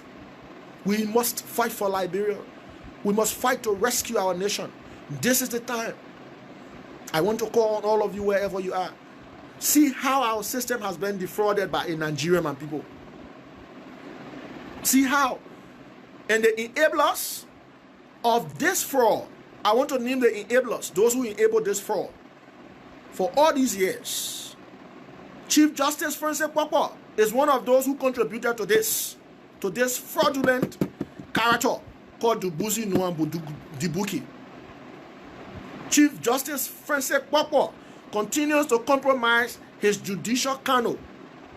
I'm saying this without fear or favor. Those of you who know the Chief Justice, tell the Chief Justice that he continues to compromise the ethics and high standards of the position he currently serves. I'm not missing my words on this. This was the very same Chief Justice who presided over the illegal impeachment of Justice Janet. This is the very same Chief Justice who wrote a letter of recommendation for this criminal of a lawyer called Dubuzi. You listened to Dubuzi during the confirmation hearing. He said the Chief Justice of Liberia, Francis Korkpoh, wrote a letter of recommendation. And it is that letter of recommendation he has been using to defraud our system. So those who aided and abetted this criminal of a lawyer called Dubuzi Nwambu must also be accountable. And Chief Justice Korkpoh is one of those who must be held accountable for writing a letter of recommendation for this criminal of a lawyer. On what basis did the Chief Justice write a letter of recommendation for this criminal? So the man has not been showing his fake citizenship certificate. He has been showing that letter. Do you know what it means for the Chief Justice to write a letter of recommendation for someone, especially an alien, like that Nigerian criminal? On what basis? Was the Chief Justice bribed? Because we expect a Chief Justice. You know what it means to be Chief Justice? You are keen to every details. You are keen about every detail. You are keen, very scrupulous and judicial about your function. Somebody comes to you asking you to do a letter of recommendation. You don't investigate. You don't even investigate the man past record. You just do a letter of recommendation quickly and give it to you. On what basis, Mr. Chief Justice? At the hearing, he wanted to link Councillor Van Sherman. Councillor Van Sherman said no, he didn't write any letter for him. He could only show the letter from the Chief Justice, letter of recommendation, showing that he's a citizen, therefore he must be admitted at the University of Liberia. That letter of recommendation was done when he was seeking admittance at the University of Liberia. The letter of recommendation in the possession of this criminal of a lawyer called Dubuzi Nwambu was done by the Chief Justice when Dubuzi was seeking admission at the University of Liberia's law school, the Louis Arthur Graham School of Law. And he also used that letter to go to the graduate program of the University of Liberia where he did regional science and public policy. Are you listening? So he used that letter wherever he went. And it is that letter that the Chief Justice wrote in his behalf, recommending him to any institution that he may be seeking opportunity from, that he used to defraud our system. So the Chief Justice must be held accountable. Those of you who know the Chief Justice, tell him that activist Martin Kollie in Exile says you should be held accountable for doing a letter without investigating. The Chief Justice should be a man of integrity. The Chief Justice should be a man of judicial capacity. You know what it means to be Chief Justice? You should not only be scrupulous, but you should be judicial in your function. On what basis, Mr. Chief Justice, did you give a letter of recommendation to this criminal that he used to defraud all of our systems and all of our institutions? On what basis? Join me to ask the Chief Justice. Join me to ask the Chief Justice. Join me to ask the Chief Justice. Go on Data Observer. Data Observer talk about the letter written by the Chief Justice in behalf of this criminal of a lawyer, a non-Liberian citizen who fraudulently claimed to be a Liberian and beat all our systems and institutions, got his way through without anybody detecting, until we raised alarm about the controversies about relative to his citizenship before we got to know that he's not a citizen.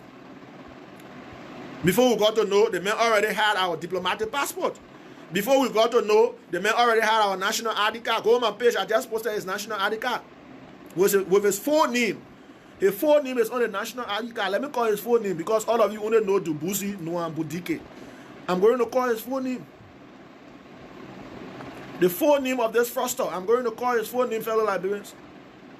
The full name of this fraudster is A. Dubusi. The A stands for Augustine. A. Dubusi Kuwaka. Kuwuka. Kuwaka Nwambudike. That's his full name. On his ID card, go on my page. It's there. It's on my page. That's his full name. The man used a letter from the Chief Justice to pass through all of our systems. So he has given 4 different days of birth. One human being has 4 different days of birth, fellow Liberians.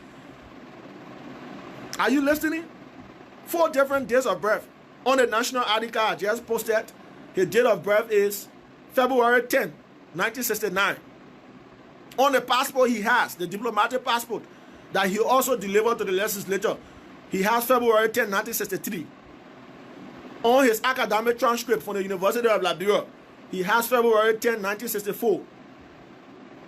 Then he told us at the public hearing, when he was being vetted by senators, he said he got his certificate of citizenship in 1982 and he was born 1965.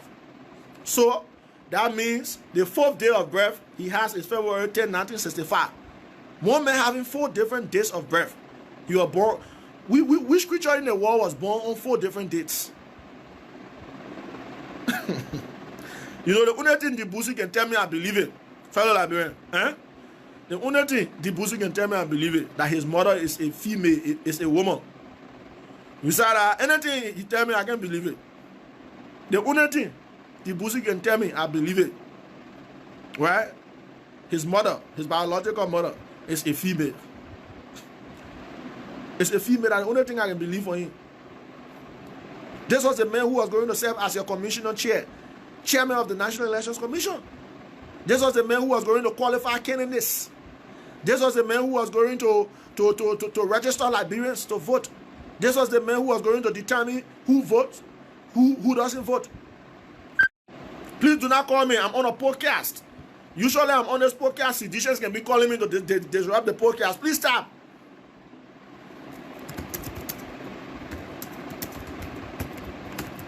Are you aware, fellow Liberians? So the man used a letter from the Chief Justice, the letter of recommendation from the Chief Justice, to enroll at the University of Liberia. He did 2 different degrees.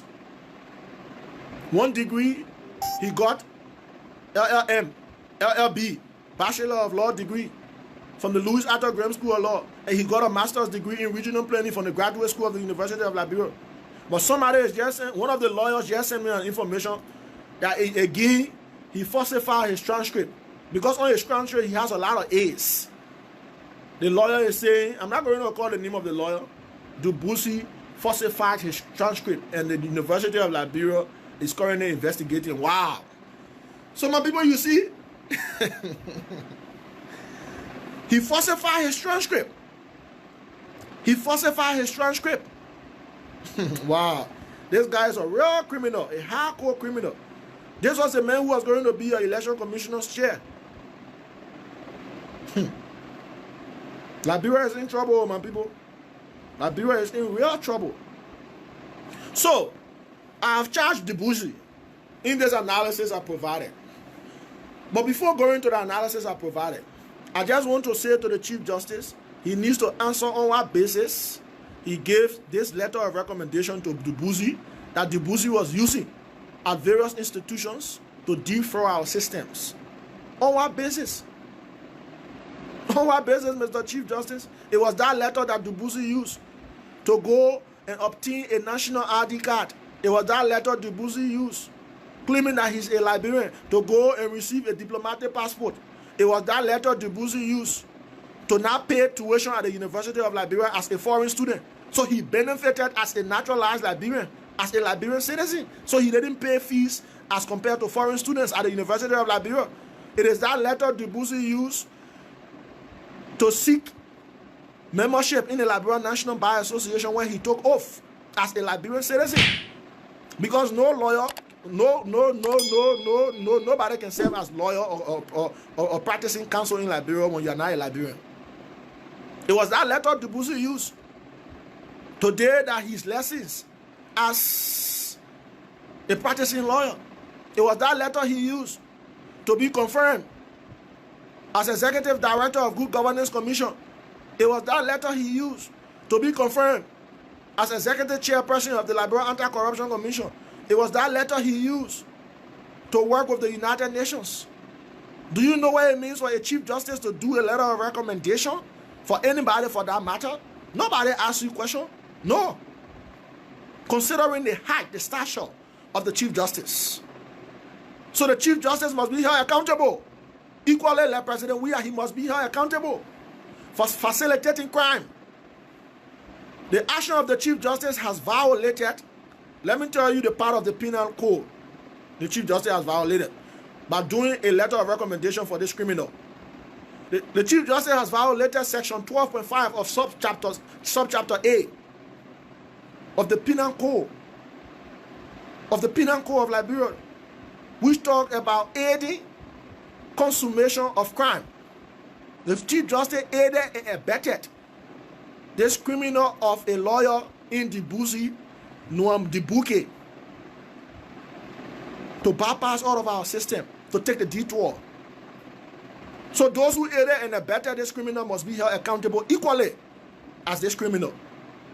The action of the Chief Justice, the action of President Weah, both of them are enablers. They enable this particular criminal to defraud our system for all. President Weah, long-time lawyer and booty, and the letter of recommendation for him. They enable this grave crime against the state. They must be held accountable as well. So let's go to the 5 charges I levied against Dubuisi, because the Ministry of Justice is acting slow, even though they know the law, but they are pretending not to know the law, what the law says, especially when such a criminal action involves.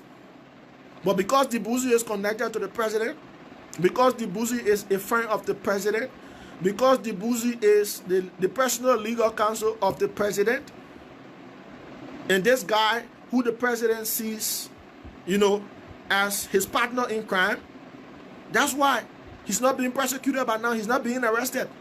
Okay, you've withdrawn the man. So what next? The man is still serving as LACC. The man is not being arrested. The man is not being indicted. He's not being persecuted. He's not being jailed. Do you know how many crimes Dubuisi committed against Liberia and Liberians? So I have written an analysis. The title of the analysis is, If I Were the Minister of Justice, 5 criminal charges against Dubuisi Nwambudike by Martin K.N. Kollie, activist and columnist. Now, in my analysis, there are 5 charges I levied against this criminal of a lawyer. Those of you who are students of law, or those of you who are legal counsel, if I'm wrong, you tell me. Though I'm not a student of law, neither am I a legal scholar or a paralegal or an apprentice lawyer. No, I'm not. I'm an activist and an emerging economist. But I have done sufficient research. I have read sufficient literature.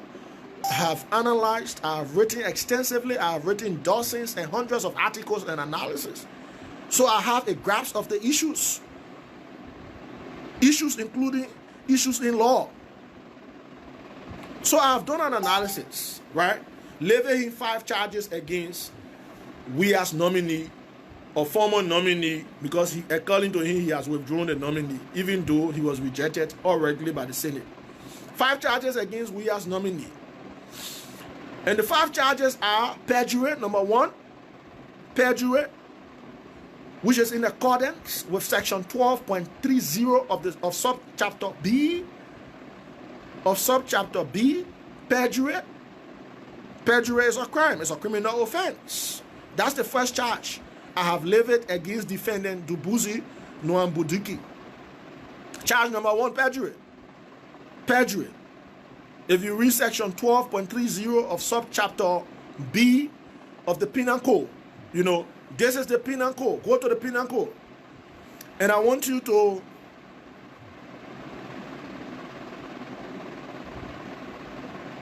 I want you to read the Penal Law, Liberian Codes, Revised Volume 4, Title 26, approved July 19, 1976, and published April 10, 1978.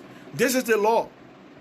This is the criminal law under which everyone who commits acts of criminality is persecuted. And the Busi is of no exception. Since the Ministry of Justice, under the leadership of Minister Musa Dean, doesn't want to draw an indictment for this criminal of a lawyer, I have drawn my own indictment, and there are 5 charges against the Busi, in line with the Penal Law, Liberian Codes, Revised Volume 4, Title 26, which was approved on July 19, 1976, and published into Handbill April 10, 1978. This is the law I'm quoting. Let's get to law, fellow Liberians. So what are my charges against the Busi? Perjury. Perjury. He has committed perjury. He has lied on an oath. And perjury in the law is at section 12.30 of subchapter B. The second charge against the Busi. And I will justify why perjury. I will justify all of my charges. Now I'm in the position of the plaintiff, and as well as the legal counsel of the plaintiff, while the Busi is the defendant. The Busi must be persecuted for defrauding the state and the people of the state. So I'm in a position, in law, there are 2 sides. You have defendant, you have the plaintiff. The plaintiff is also the complainant, right? And the defendant is the accused. I'm not a student of law, but I'm just telling you what these basic legal principles are, right? So, in this case, I have drawn an indictment against the Busi with 5 charges. We are in the court now, fellow Liberians. Just hit the share button, invite more people. The Busi is the defendant. I'm the legal counsel of the plaintiff. But at the same time, I'm serving as the plaintiff, and I'm representing myself as the legal counsel. I'll file a complaint against the Busi at the level of the Supreme Court. Since the Ministry of Justice does not want to draw out an indictment for the Busi because of his connect with the president, I have drawn an indictment already. So all of you monitoring this podcast, share this video until it reaches the desk of the Minister of Justice, the Solicitor General, the desk of the Supreme Court, the Liberia National Bar Association, the Liberia National Police, the Liberia Immigration Service, the Liberian Senate, and all other institutions that the Busi defrauded. Now, so the second charge against the Busi, fellow Liberians, falsification. Falsification is contained in section 12.31 of subchapter B of the Penal Law of Liberia. The third charge I have levied against defendant Busi is called forgery. Forgery is in accordance or contained in section 15.70 of subchapter E. My third charge as the plaintiff and the legal counsel representing the plaintiff against defendant Busi is fraud. The Busi has committed fraud. And fraud is contained in section 15.50 subsection A of subchapter E of the Liberian Code Revised Penal Law of Liberia. And the last charge against the Busi is called criminal malevolence. Criminal malevolence is contained in section 11.14 of chapter 11. Are you hearing my charges, fellow Liberians? I'm the legal counsel representing the plaintiff against defendant Busi, a criminal of a lawyer who was recently preferred by President Weah to serve as chairman of the National Elections Commission. For those of you who just joined, let me name my charges again. I have drawn a formal indictment in behalf of the Ministry of Justice with 5 charges against the Busi, Noam Budike. Charge number 1, I'm going over them again. Charge number 1, perjury. Perjury is contained in section 12.30 of subchapter B of the Penal Law of Liberia. B. Or number 2, falsification. Falsification is contained in section 12.31 or .31 of subchapter B. 3. Fraud. Fraud is contained in section 15.50 subsection A of subchapter E of the Penal Law of Liberia. 4.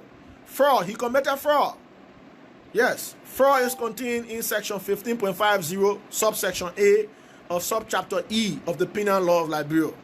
Dubuisi also committed a crime called criminal malevolence. This is the last criminal offense he committed.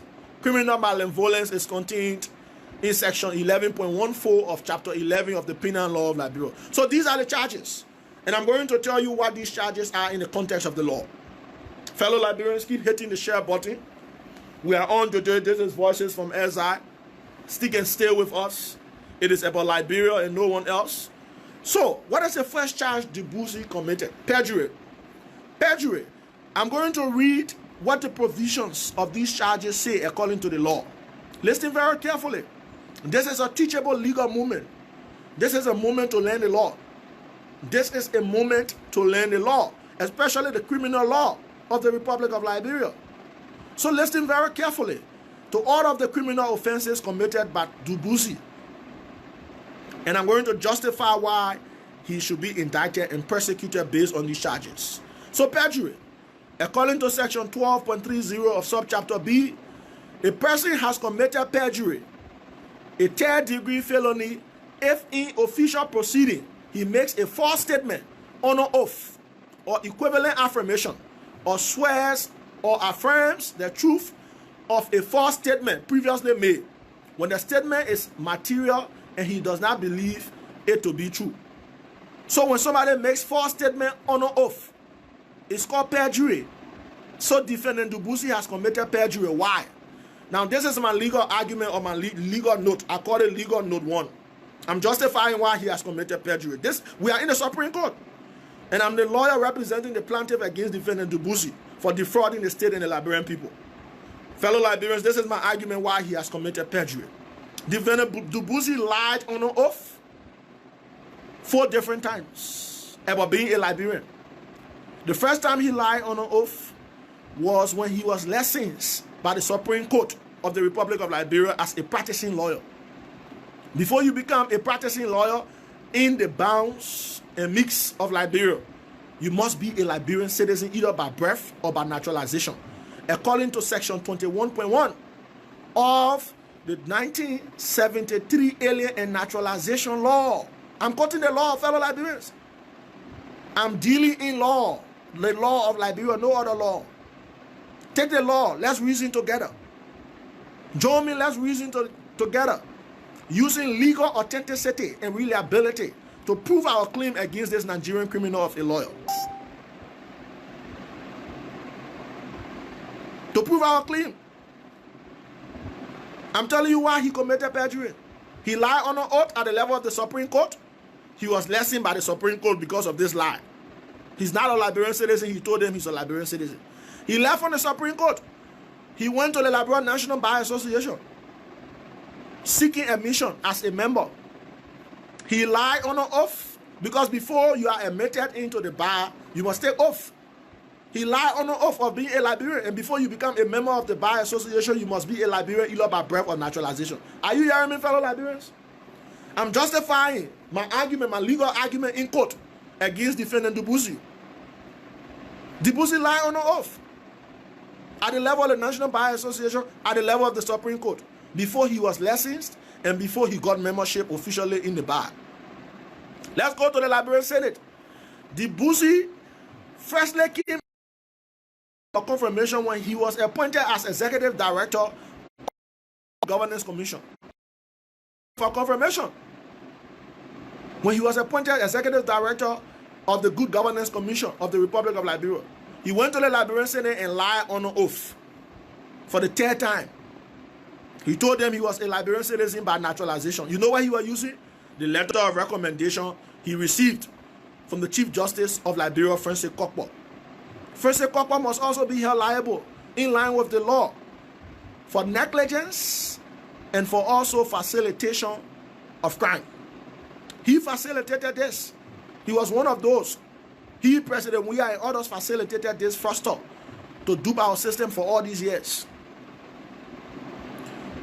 And the 4th lie Dubuisi told on an oath was recently when he was appointed as chairman of the National Elections Commission at the public hearing or at the confirmation hearing, he lied on the oath.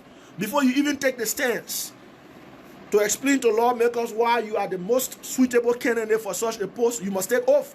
The sergeant at arms, in the context of legislative politics, administers an oath to nominees or appointees of the president when they are called for vetting.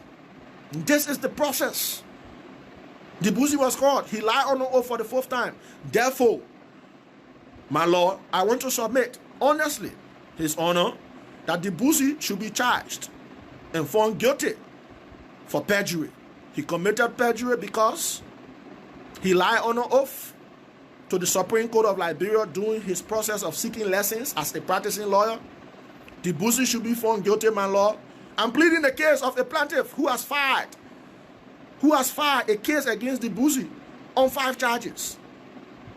Therefore, my lord, the Boosie, as a former nominee for the position of chairmanship at the level of the National Elections Commission, should also be found guilty because he lied on an oath during the process of seeking membership at the level of the Liberia National Bar Association. He also lied on an oath, my lord, when he was called for confirmation at the level of the Senate after being appointed as executive director of the Good Governance Commission.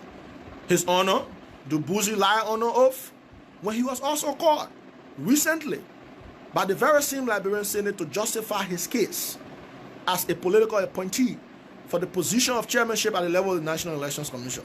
On this basis, I want to submit, as the legal counsel of the plaintiff against this defendant called Dubusi Nwambudike, that he is guilty and he must be found guilty by your lordship and on your gavel as a criminal for committing these criminal offenses or indictable offenses.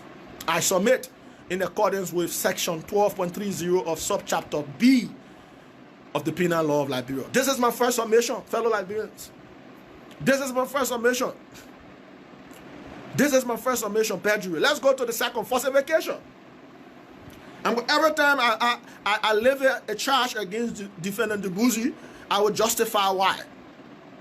Falsification, what does the law say about falsification? Let's go to section 12.30 of subchapter B. Falsification, that's the second criminal offense Dubusi committed. A person has committed a first-degree misdemeanor if, in an official proceeding, he makes a false statement, whether or not material, on an oath or equivalent affirmation, or swears or affirms the truth of such statement previously made if he does not believe the statement to be true. Dubusi knew what he was saying wasn't true, but he still said what he said on an oath all these years to get away and occupy major public positions of national importance. You see how Dubusi beat our system? So he has committed falsification, my lord. So as the legal counsel representing the legal interests of the plaintiff against defendant Dubusi, I want to submit to you why Dubusi must be found guilty for falsification in line with section 12.31, in line with section 12.31 of subchapter B of the Penal Law of Liberia. Here's my argument, or here's my legal argument, fellow Liberians. Dubusi's credential, right? Dubusi's credentials or documents, including his academic transcript and official passport, as well as his national identification card, are a reflection of inconsistencies, inaccuracies, incoherence, as well as falsification. He falsified those documents. He falsified his passport. Look at the date on his passport, different. He falsified his identification card. Look at his identification. Just by telling these institutions that he went to obtain these documents, that he was a Liberian citizen, he lied on an oath. That can be considered as falsification. So these documents are falsified documents, including his academic credential, which is under investigation now by the University of Liberia. He has a lot of A's. A lot of A's. Most of his grades are A's. On what basis? One of the lawyers just informed me while I was on this podcast. So his transcript presented to the Liberian Senate is currently under investigation because he never got those grades while at the Louis Arthur Graham School of Law, University of Liberia. He never got those grades. So because Dubusi falsified all of his academic credentials and legal national documents, he must be guilty of falsification, which is in line with section 12.31 of subchapter B of the Penal Law of Liberia. I believe so, my Lord, and your gavel must not allow the Buzi to escape with impunity for this grave criminal offense. As legal counsel of the plaintiff against defendant Buzi, I want to submit that he has committed falsification, which is a violation of section 12.31 of subchapter B of the Penal Law of Liberia. I therefore submit. That's charge number 2 against the Buzi, falsification. So we've charged the Buzi for falsification. The third charge, in my analysis I just wrote, it's on my page, you can read it on my page. This analysis or presentation I'm doing is on my page. Charge number 3 against the Buzi, forgery. Forgery. F-O-R-G-E-R-Y. The Buzi committed forgery. And forgery is in violation of section 1.5.70 of subchapter E of the Penal Law of Liberia. The act of the Buzi violates section 15.70 of subchapter E of the Penal Law of Liberia. I told you I have 5 charges against the Buzi. 5 charges, fellow Liberians. And you are listening to the charges. We are in court. This is what I expect from the Ministry of Justice. Why are they wasting time to indict this man and levy charges against him for all of these grave offenses, indictable offenses? These are criminal offenses. And the Ministry of Justice knows what to do. But the minister has been threatened by the president not to indict the man on these charges I am presenting now in an abstract court, because I consider this as an abstract court. I'm the legal counsel of the plaintiff against defendant Buzi. I have already levied charge number 1 and charge number 2 against him. We have to charge number 3, forgery. What accounts for forgery according to the law? Section 15.70 of subchapter E of the Penal Law of Liberia. A person has committed forgery or counterfeiting if with the purpose of deceiving or harming the government or another person, or with knowledge that he is facilitating such deception or harm by another person, he, A, knowingly and falsely makes, completes, or alters any writing or subject. B, knowingly alters or forged or counterfeited writing or object. Forgery is a second-degree felony in the Buzi's case. Are you hearing? Are you hearing what accounts for forgery on our law, fellow Liberians? Forgery. Forgery. Are you hearing what accounts for forgery? When you change the writing in an official legal document to deceive another person or the government or the state, that's forgery. What did the Buzi do with his certificate of citizenship? He falsified. He changed. Look at the writing on his certificate. He didn't bring the original copy even. He photocopied another photocopy. And look at the writing. The writings are slanted. He claimed to have gotten that certificate in 1982, my lord. But when you look at the certificate, the text on the certificate are disfigured, my lord. It means he has violated. He has violated section 1.5.70 of subchapter E of the Penal Law, which talk about changing or altering writings on legal documents, and it accounts for forgery, my lord. Therefore, considering all of the facts contained on the fake certificate of citizenship of the Buzi, I plead with your gavel. I plead with your gavel. I plead with your judicial scrupulous capacity to find this defendant guilty, based on the fact that he altered the writings on his quote-unquote certificate of naturalization. That's not even his certificate, because in 1982 we had a military junta led by Master Sergeant Samuel Kayando. The constitution was suspended. Instead of a circuit court, we had a military tribunal. How could the constitution be suspended and then you are still issuing certificate of naturalization? If the constitution is suspended, it means all other laws are suspended, because all other laws are subservient to the constitution. The constitution is the supreme legal document of the country. It is the Magna Carta, my lord. So you can clearly see that Dubuisi has falsified or forged or deceived us with this fake certificate of naturalization. This man, Dubuisi, who is the defendant, claimed to have obtained this certificate in 1982. And he also told us he was born 1965.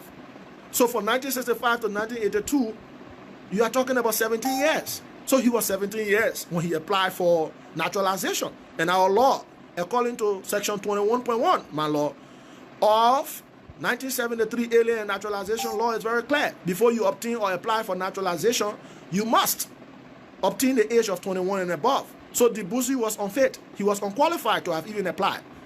So this clearly tells you the extent of the fraud, my law. Therefore, I want to submit to your gavel that Dubuisi be found guilty on account of forgery, which is in line or which is contained in section 15.70 of subchapter E of the penal law of Liberia. That's submission number 3. So we have charged Dubuisi for forgery, fellow Liberians. 5 charges, criminal offenses against the law. Let's go to number 4. And I read the charges drawn out. I've helped the Ministry of Justice so they can start from here. Or I'm willing free of charge to draw out the indictment of Dubuisi, outlining even more charges beyond this, beyond these 5 charges. Free of charge.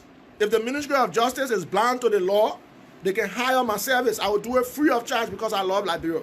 Let me draw the indictment against Dubuisi with all of the charges outlined in the context and in accordance with the law. Of course, I agree with you, Kula S. Johnson. Dubuisi reincarnated 4 times. 1963, 1964, 1965, and 1969. One man 4 times. He even more than the prophets of those days.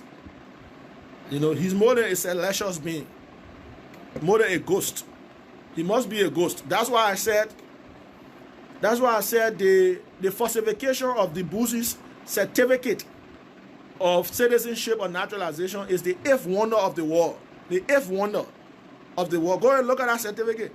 It has no number to trace, no seal of notary, neither the seal of the Republic. The signature on that certificate, you can see it's not clear. The person's name is not clear. The texts are not clear. The text used in that certificate is a computerized text or a computerized font. At that time, there was no computer in Liberia in 1982. No. Computer came to Liberia in 1985. I can remember the first operating system was Microsoft DOS. Second, Microsoft 1995, Windows 1995. Microsoft Windows 1995. The first operating system people started using in 1995 in Liberia. Microsoft DOS, MS-DOS. This operating system. That's what people were using. They left from DIX operating system, they went to Windows 1995. Before the system started upgrading and computers started to improve. So there was no computer. People were using typewriter in 1982.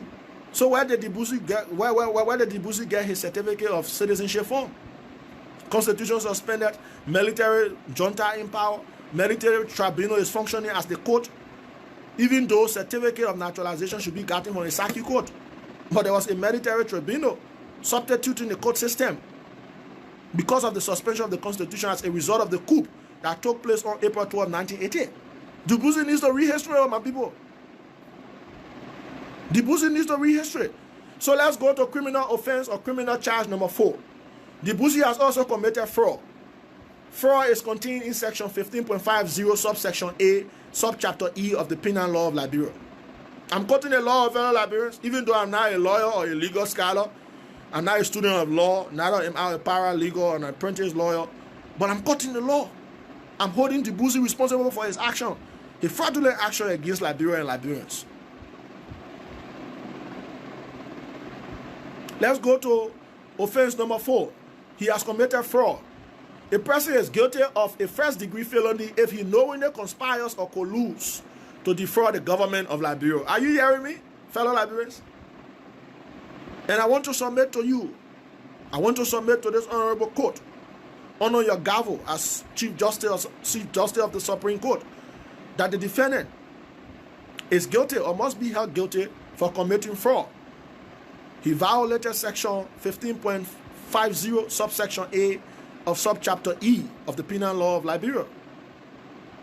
And the reason or the legal basis for my claim or my position or my stance on this issue as the counsel of the plaintiff, Dibuzi, as a quote-unquote naturalized citizen of Liberia, defrauded a number of public institutions, and he fraudulently enjoyed the immunities and privileges of a Liberian citizen under the pretext and context of being a naturalized Liberian. So because he fraudulently enjoyed the immunities and privileges that a Liberian citizen, a true Liberian citizen, is supposed to enjoy, he must be held accountable for his action. And his action accounts for fraud. And fraud is an offense in our penal law. It violates section 15.50 subsection A of subchapter E of the penal law.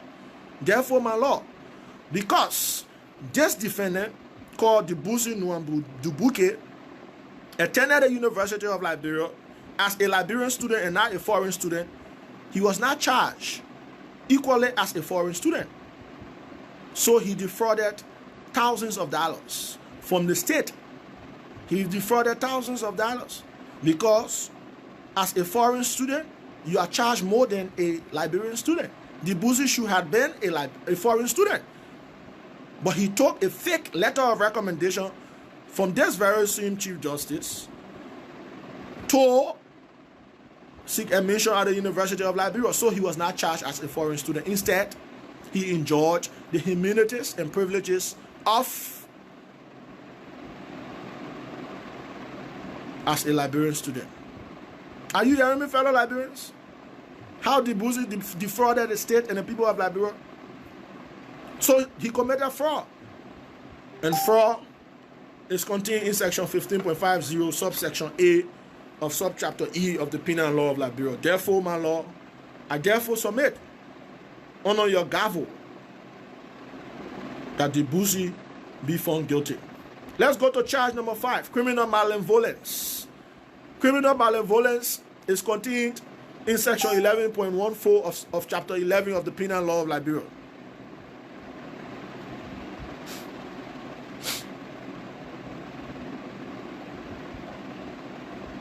Let's go to charge number 5, fellow Liberians. Criminal malevolence. A person has committed a first-degree misdemeanor if he accuses any executive authority, judicial authority, member of the national legislature, or any other public authority, either by word of mouth, writing, or by public broadcast of conduct which constitutes the commission of crime, provided at the time of such accusation. Are you hearing the criminal malevolence? When you accuse a government official, either a member of the legislature, or a member of the judiciary, or a member of the executive, when you accuse any member of these branches of government falsely, either by way of your mouth or by writing, according to the penal law, you've committed criminal malevolence. And criminal malevolence is a first-degree misdemeanor. You know, in the context of the law, you have felony, you have misdemeanor. Felony is a capital crime, like murder when you kill, murder, armed robbery, arson when you burn people's properties, arson horse when you burn people's house or horses, murder. These are felonious crimes. They are capital offenses in the context of the criminal law or system of Liberia. Misdemeanor are lesser crimes. Because they are lesser crimes, they have lesser penalties. Felonies are higher crimes. Because they are higher crimes, they have higher penalties or jail terms. I just wanted to provide this notation. Now, defendant Dibuzi has committed criminal malevolence, and I just told you what accounts for criminal malevolence in line with section 11.14 of chapter 11. Now, here's my argument how he has committed criminal malevolence.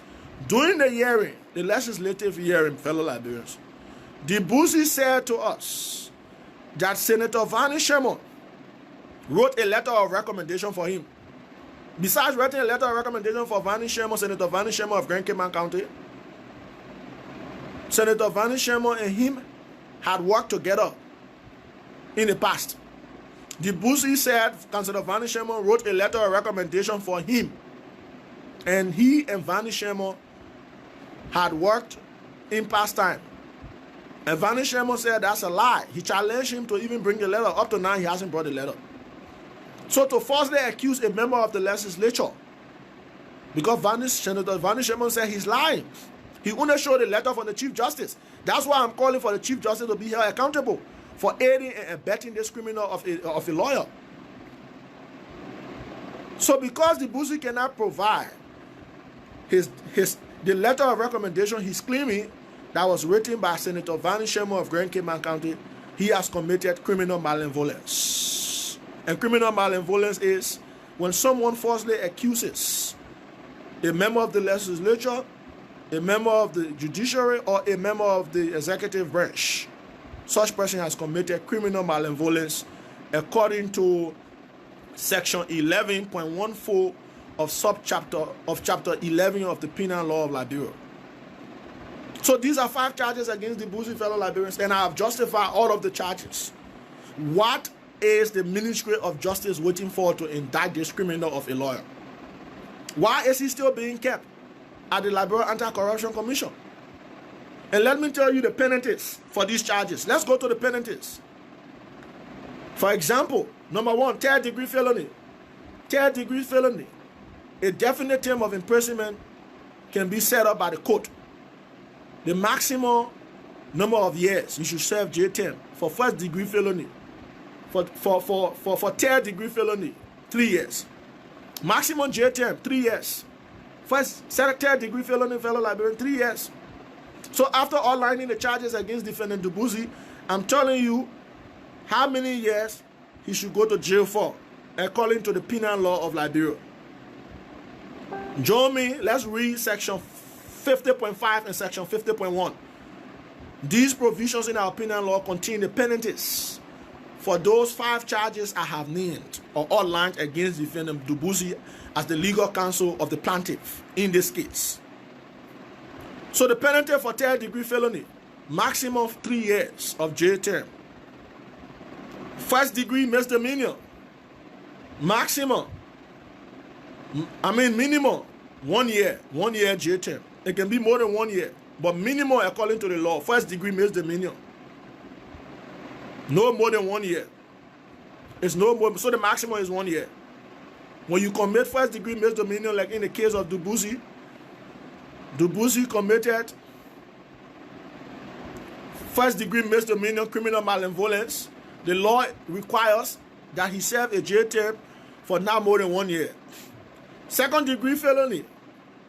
2nd-degree felony, the maximum jail term you should serve is for 5 years. 5 years for 2nd-degree felony.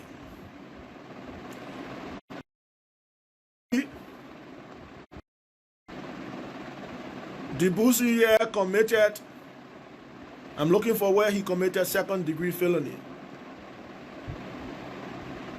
Dubuzi committed forgery. Forgery is 2nd-degree felony. Maximum jail term, according to section 50. According to section 50.5 and section 50.7. 2nd-degree felony, maximum jail term 5 years. And the last number 4, 1st-degree felony, maximum jail term is 10 years. Dubuzi also committed perjury, which is 1st-degree felony. 10 years, maximum jail term.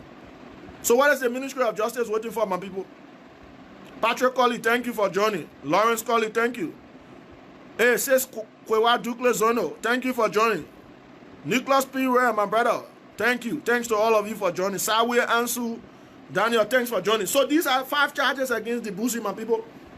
Up to now, no indictment has been drawn by the Minister of Justice or the Office of the Solicitor General, because Dubuzi is the bully of President Weah, which is very sad. The man has been rejected already based on integrity issues, based on the fact that he defrauded the system for more than 20 years, claiming to be Liberian citizens when he's not. The man is still serving at LUCC. You think the government serious? Who will take the government serious? That's why I'm also calling for all of those who assisted, who aided and abetted Dubuisi, including the Chief Justice, who wrote for him a letter of recommendation that he used all through these years, claiming to be citizen of Liberia because he could not show his fake certificate of naturalization. The Chief Justice must also be held accountable. In law, we call this enabler. The Chief Justice is an enabler. He is a facilitator of the crime. So the facilitator of the crime must also be held equally liable as the culprit of the crime. Are you hearing me, fellow Liberians? We're dealing with the law now. Yes, we're dealing with the law. The facilitator, the person who aided and abetted the culprit, must equally be held liable as in the case of the Chief Justice. He must be held liable in line with section 12.5 of subchapter A of the Penal Law of Liberia, which talks about aiding commiseration of crime. Aiding commiseration of crime. Facilitating crime. So the Chief Justice, President Weah, and all those who help this criminal to bypass our system must be held accountable for their action. All those, fellow Liberians. So this is the case I have presented. You can read the full version of this analysis on my page. It is titled, If I Were the Minister of Justice. 5 charges against Dubuisi Nwambudike. By now, I have drawn an indictment of 5 different charges, criminal offenses against this criminal called Dubuisi, who has 4 different days of birth. Who has 4 different days of death or birth, fellow Liberians. So let's go to talking point number 3. But before we go to talking point number 3, you know, the other day I said when someone is a naturalized citizen, he should not have similar privileges as compared to a natural-born citizen. Someone argued the fact that citizen is citizen, so everybody should have the same opportunity. No. On the basis of dual allegiance, you cannot give the same rights or privileges of a natural-born or a native-born citizen to a naturalized citizen. You cannot give those same rights or privileges to the both parties. I disagree totally with such flawed concept. And this is why I disagree with such flawed concept in line with section 21.50 of subchapter C of the 1973 Alien Naturalization Law.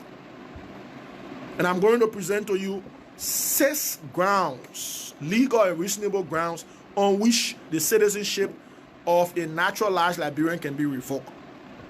I'm going to tell you, to further justify my position, why there should be a difference in terms of immunities, leverage, opportunities, as well as rights and privileges given to both parties, naturalized citizen and natural-born citizen. They should not have the same privileges. Are you aware that the citizenship of a natural-born Liberian can be revoked, but the citizenship of a natural-born or a native-born Liberian cannot be revoked? Are you aware, fellow Liberians? It is contained in section 21.50 of subchapter C of the 1973 Alien and Nationality Law of Liberia. Let us look at the 6 legal grounds on which the citizenship of a naturalized Liberian can be revoked to further authenticate our argument against Dubuisi's fake citizenship, fake claim of being a naturalized citizen. Number 1, a naturalized citizen status can be revoked if he conceals material facts or willful misrepresentation during the process of naturalization. So concealment of material facts or willful misrepresentation can lead to the revocation of the citizenship of a naturalized Liberian. Number 2, not being eligible by existing law at the time of acquiring citizenship. Okay, let's take for example, assuming but not admitting Dubuisi is a Liberian by naturalization. He said he got his naturalization certificate in 1982. He was born 1965. From 1965 to 1982, you're talking about 17 years. He was 17 years old when he applied for naturalization and got his certificate. Assuming but not admitting, right? He's not even qualified to be a citizen because at that time of seeking naturalization, he was not qualified. The law says you should be 21 and above before you apply for naturalization, according to section 21.2 of the 1973 Alien and Naturalization Nationality Law. So even if you are a citizen, but now we are arguing for his citizenship to be revoked because he lied on an oath. He committed perjury. First degree felony, and the maximum jail term is 10 years, according to the penal law of Liberia. So the second ground upon which the citizenship of a naturalized citizen can be revoked if he or she was not eligible according to the law at the time of acquiring his citizenship of naturalization. Number 3, not being eligible to enter in Liberia at the time of acquiring citizenship. The citizenship of a naturalized Liberian can be revoked on that ground as well. So at the time you enter and you apply, if you are not a legal resident, and later on we got to know, or later on we knew, we knew your citizenship can be revoked on that basis. Number 4, not of good moral character. You already know the character of the Busi. In fact, if he was even a citizen by naturalization, but now we are presenting this case against him for the revocation of his citizenship. Not of good moral character. You know his past record. Too many scandals.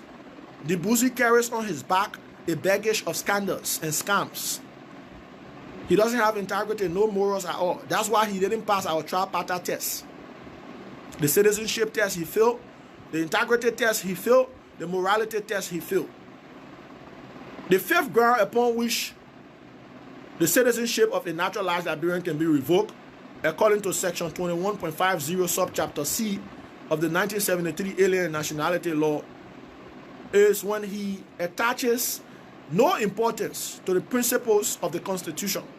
When he or she attaches no importance to the principles, the precepts, the values of the Constitution, his or her citizenship can be revoked as a naturalized Liberian. The last ground, the 6th ground on which revocation of the citizenship of a naturalized Liberian can take place, if laws governing naturalization have not been fully complied with, one can lose his or her citizenship as a naturalized Liberian. So these are the 6 grounds. So assuming but not admitting the Busi is a citizen by naturalization of Liberia, by this time we are calling for the revocation of his citizenship because he violated all of these grounds. All of these grounds, he violated them. So why must we look at such a criminal and appoint him at the level of the National Election Commission, my people? You answer this question. Considering all of what I have said, considering the presentation I have made, why must we Comrade Dugle Kamara, welcome. Keep hitting the share button, fellow Liberians. Considering the presentation I have made, why must we prefer a Nigerian fraudster and con artist to preside over an independent and integral body like the National Elections Commission? It's really sad, fellow Liberians. We are in sad times. And all of us need to raise the alarm because Liberia is drowning. Liberia is dying, my people. Sometimes I feel sick. I feel sick for my country. Sometimes I want to cry. I want to shed tears because we've given the country to a group of ignorant and incompetent characters. I often call them incompetent and arrogant illiterates. That's who they are. We've given the country to a group of incompetent, arrogant, and insensitive illiterates who are greedy, unpatriotic, and unnationalistic. That's who they are. How could we have taken our country, our lives? Because the survival of the country is tied to our lives. It's tied to our destiny, my people. Our survival as a people and a nation is tied to the decision we often make in elections. Our survival is tied to the presidency. How come that we give the presidency to a clueless footballer? I told you the other day I'm working on an analysis, and the title of that analysis or the title of that article is called The Novicity of a Celebrity. How could we have given the highest office in the land to a novice? How could we, fellow Liberians? How could we, fellow Liberians? How could we, Sedition King? How could we, Sidiki Komala? How could we? How could we, Achi Niswalo? How could we, Mohammed Kwalokbun? How could we? I'm asking all of you, how could we take our destiny? How could we take our sovereignty and its values with a common footballer who just came from the football field on the number 9 position to occupy the highest office in our land? I agree with an expert, an international expert who said the Liberian people are still traumatized. I agree. We are still traumatized. To take the highest office in the land and give it to Weah, George Weah, who doesn't know what to do. At least if it was somebody who knows what to do, it's reasonable. But George Weah doesn't know what to do. Those he has appointed around him do not know what to do. So it is about the blind leading the blind.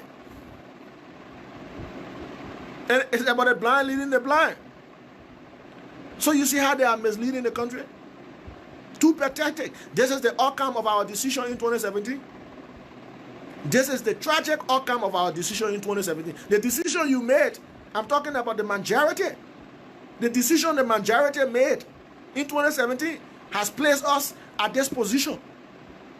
Liberia is moving in a counterclockwise direction.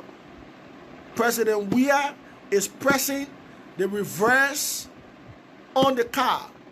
He's speeding in the reverse. This president is speeding in the reverse. The plane is about to crash. The passengers are crying for rescue. And these were the same passengers who entrusted this pilot with this plane. A pilot who does not even know how to read the compass. He does not know which direction to go. As a result, he is speeding in a counterclockwise direction. Now is the time for us to stand up, fellow Liberians. When I see other countries making progress, and my country is not making progress, it hurts me a lot. It bleeds my heart. I want to cry some days. Just 4.5 million people, why should they suffer the way they are suffering? Why should they suffer the way they are suffering, my people? Just 4.5 million people, with all of what we have as a country and a people. A few group of political elites, very greedy, unpatriotic, are in charge of the country and the resources of the country. They are mismanaging the resources, diverting the resources to their personal use and personal accounts at the expense of the ordinary people. Do you know how many people go to bed hungry in Liberia? I was in Liberia in November, in the middle part of December, because I escaped from the country on December 13th. I fled Liberia on December 13th after a series of attacks by members of the Sabu unit, Zebra unit, and security operators of the NSA, loyal to the government. After a series of attacks on my person, I had to flee the country. And now I'm in exile. Like other brothers and sisters who fled the country as a result of the brutish reaction from the government against their critical views, or as a result of their critical views. Of course, all the grades of Dibuzi are A's. All his documents are falsified. You know, all his documents. I just levied 5 criminal charges against him. I drew an indictment. So if the Ministry of Justice is unable to draw an indictment against him, I'm willing to voluntarily draw out an indictment with even more than 5 charges, criminal charges against him. And I know I'm willing to draw an indictment of even more than 30 charges. I didn't even go through all of the charges. I just mentioned 5. My people, where are we going? Are we seeing the path we are trekking on? Do we really know where we are going? Or no, we are? Weah is misleading us. The country. Weah is misleading the country to a perishable end. If you don't have eyes to see, open your eyes now. That's why I said I have got no regret to call for the step down of President Weah. He needs to step down. After 24 months, he has proven to be unfit and incompetent, as well as unpatriotic, corrupt, and greedy. President Weah needs to step down. This time around, fellow Liberians, we should not only protest in Mosoka County. If it causes me to risk my life to go back to the country and mobilize our people from county to county for us to shut down the country for 1 week and demand that President Weah leaves, I will do.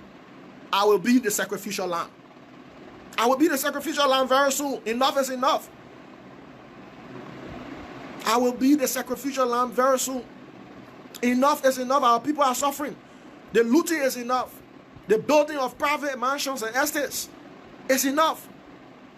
You gave your wife $2 million United States dollars of our money when she ran a restaurant in New York, in Queensland, and could not even make $5,000 whole year. Her restaurant broke down. Cllr Weah, she had a restaurant, Queensland, New York. The restaurant broke down. She could not even earn $5,000 a year. But now she has a budget of $2 million in our national cake. Why the people suffer and do not even have food to eat? This is unfortunate, fellow Liberians. And as I speak to you today, I want to plead with you to join me. Our people are suffering, and I want to cry. I want to cry because the people have suffered too much. We have come of age. 172 years on a journey to nowhere. And we are still on this tragic journey to nowhere.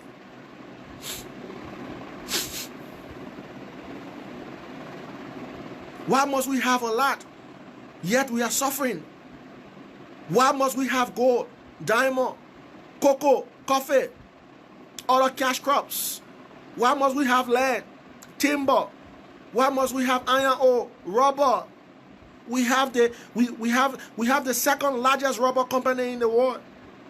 But unemployment rate is 85% in Liberia. The rate of inflation has hit an all-time high of 31% according to the IMF. Why must we suffer, fellow Liberians, in the midst of abundant natural resources? The only reason why we are suffering is because our country is victimized by leadership bankruptcy and novicity, as well as arrogance and greed. This is the time for us to stand up. If you haven't stood up for Liberia before, I want to plead with you to stand up for Liberia. All of these times, President Weah has appointed criminals to occupy major posts of public trust. Why must this be, Mr. President? Did the people elect you to appoint criminals like the Brucey? Did the people appoint you did the people elect you to appoint criminals like Syrenius Cephus, Solicitor General?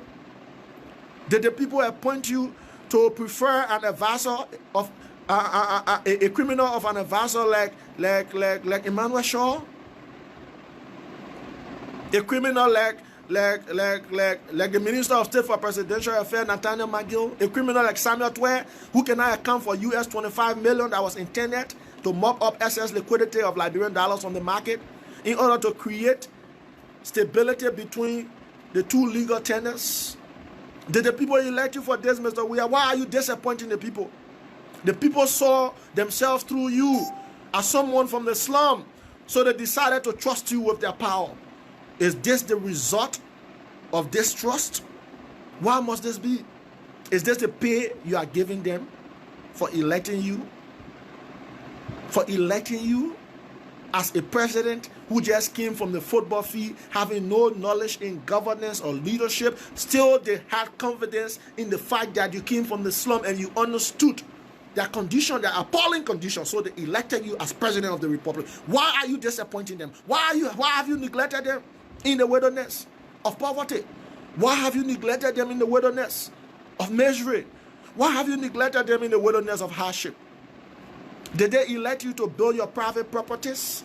You have over 40 luxurious units at AIRReT Highway opposite the Baptist Seminary. You've built and furnished your Jamaican lodge. You've rehabilitated your rehab residence.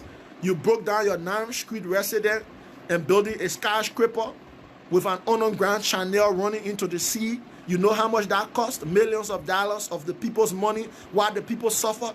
And you don't want us to talk about these things. When I talk about them, you call me a hateful young man. What is hateful about saying you are stealing the people's money and building private properties and even sharing the people's money with your wife? She has $2 million in our national budget for humanitarian outreach, quote unquote, while our people in West Point do not have access to better health care. This has got to stop. This is the symbol of misrule and bad governance. Oh yeah, Mohammed Dukle, he misspelled his own name. On all those documents, the name of Dubusi is misspelled. Keseli Ndobo, welcome. All of us need to fight for Liberia. Liberia is going down to the dust. The country is moving in the direction of collapse. And if we do not fight for Liberia, the next generation will hold us responsible for our willingness to plunge the country into collapse or decline or paralysis or malaise. We must fight for our country. The country is beyond the interests of President Weah. The country is beyond the interests of Cllr Weah. It's beyond the interests of Nathaniel Magio. It's beyond the interests of Samuel Twe. It's beyond the interests of Jefferson Koji Moba Molu, Akaros Gray. It's beyond the interest of Aloysius Talu. It's beyond the interest of Eugene Fagon and others who continue to justify the wrongdoings of this ex-soccer star turned politician president. This has got to stop. The misrule is enough. 24 months of misrule and bad governance is enough. It has got to stop. And I call on all Liberians, whether you are in Liberia or you are in the diaspora, join us. Let us raise the bar. Let us build political consciousness in the country, because when our people become conscious, they will act in the best interest of themselves. So every day when I come here, every Monday, Wednesday, and Friday, when I come on this podcast by 7:30 p.m. Liberian time, I do so with the conviction that Liberia will change and Liberia must change. And this is the optimism we share in common as a people and a nation. The country is overwhelmed by massive fraud. Criminals have taken over the country. President Weah is presiding over a criminal enterprise, a mafia state, because President Weah himself is a mafia, a con artist. Why must we be treated in such manner? Was it bad for the people from the slums, the ghettos, the shanty towns, and rural hamlets to give power to this president?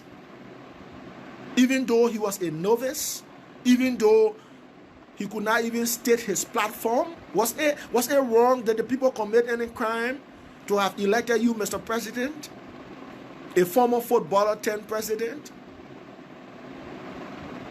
When you made millions of dollars in Europe, what did you do for Liberia?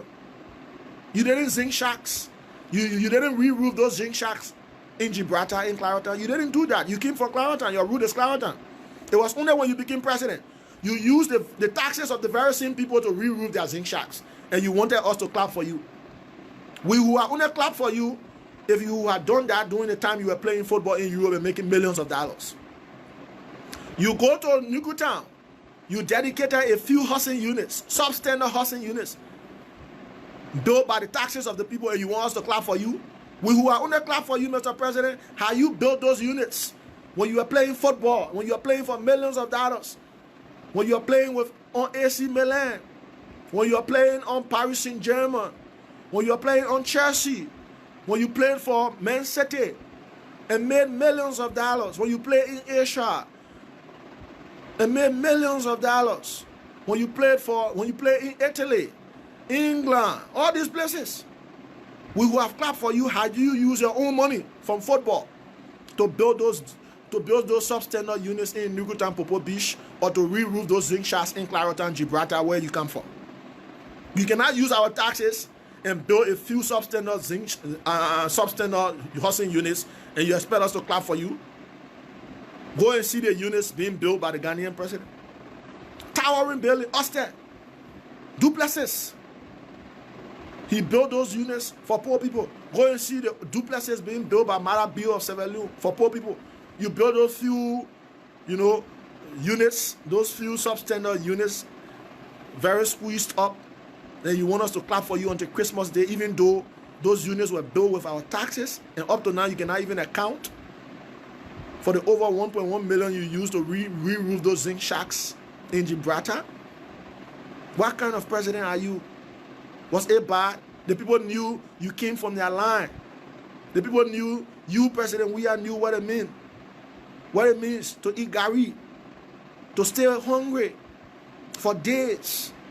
The people knew that you, President Weah, knew what it means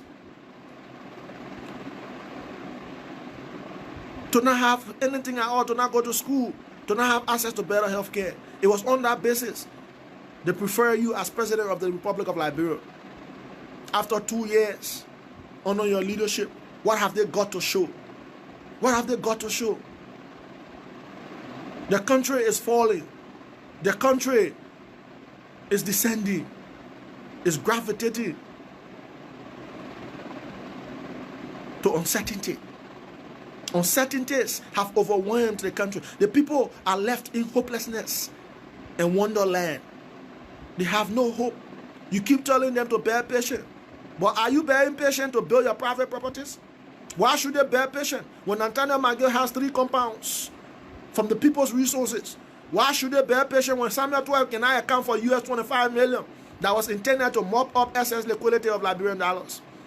I wrote him a formal letter asking him to produce the list of all those he gave the 25 million to. He said he gave 25 million to SAWA money exchangers, those who can exchange currency on the SAWA. Up to now, he cannot produce the list of beneficiaries of the 25 million United States dollars. And that money came from our reserve. I just told you that President Weah has depleted the net foreign reserve of the country from 152 million United States dollars to 21 million United States dollars just in 24 months. How come, Mr. Weah? He must also account for the missing 16 billion. His government must also account for the US 3.2 million of the World Bank money, the balance fund for Ebola. They can now also account for donors' money. Last year, 11 embassies wrote the government of Liberia asking them to restitute funds that they illegally took from their accounts in a consolidated account.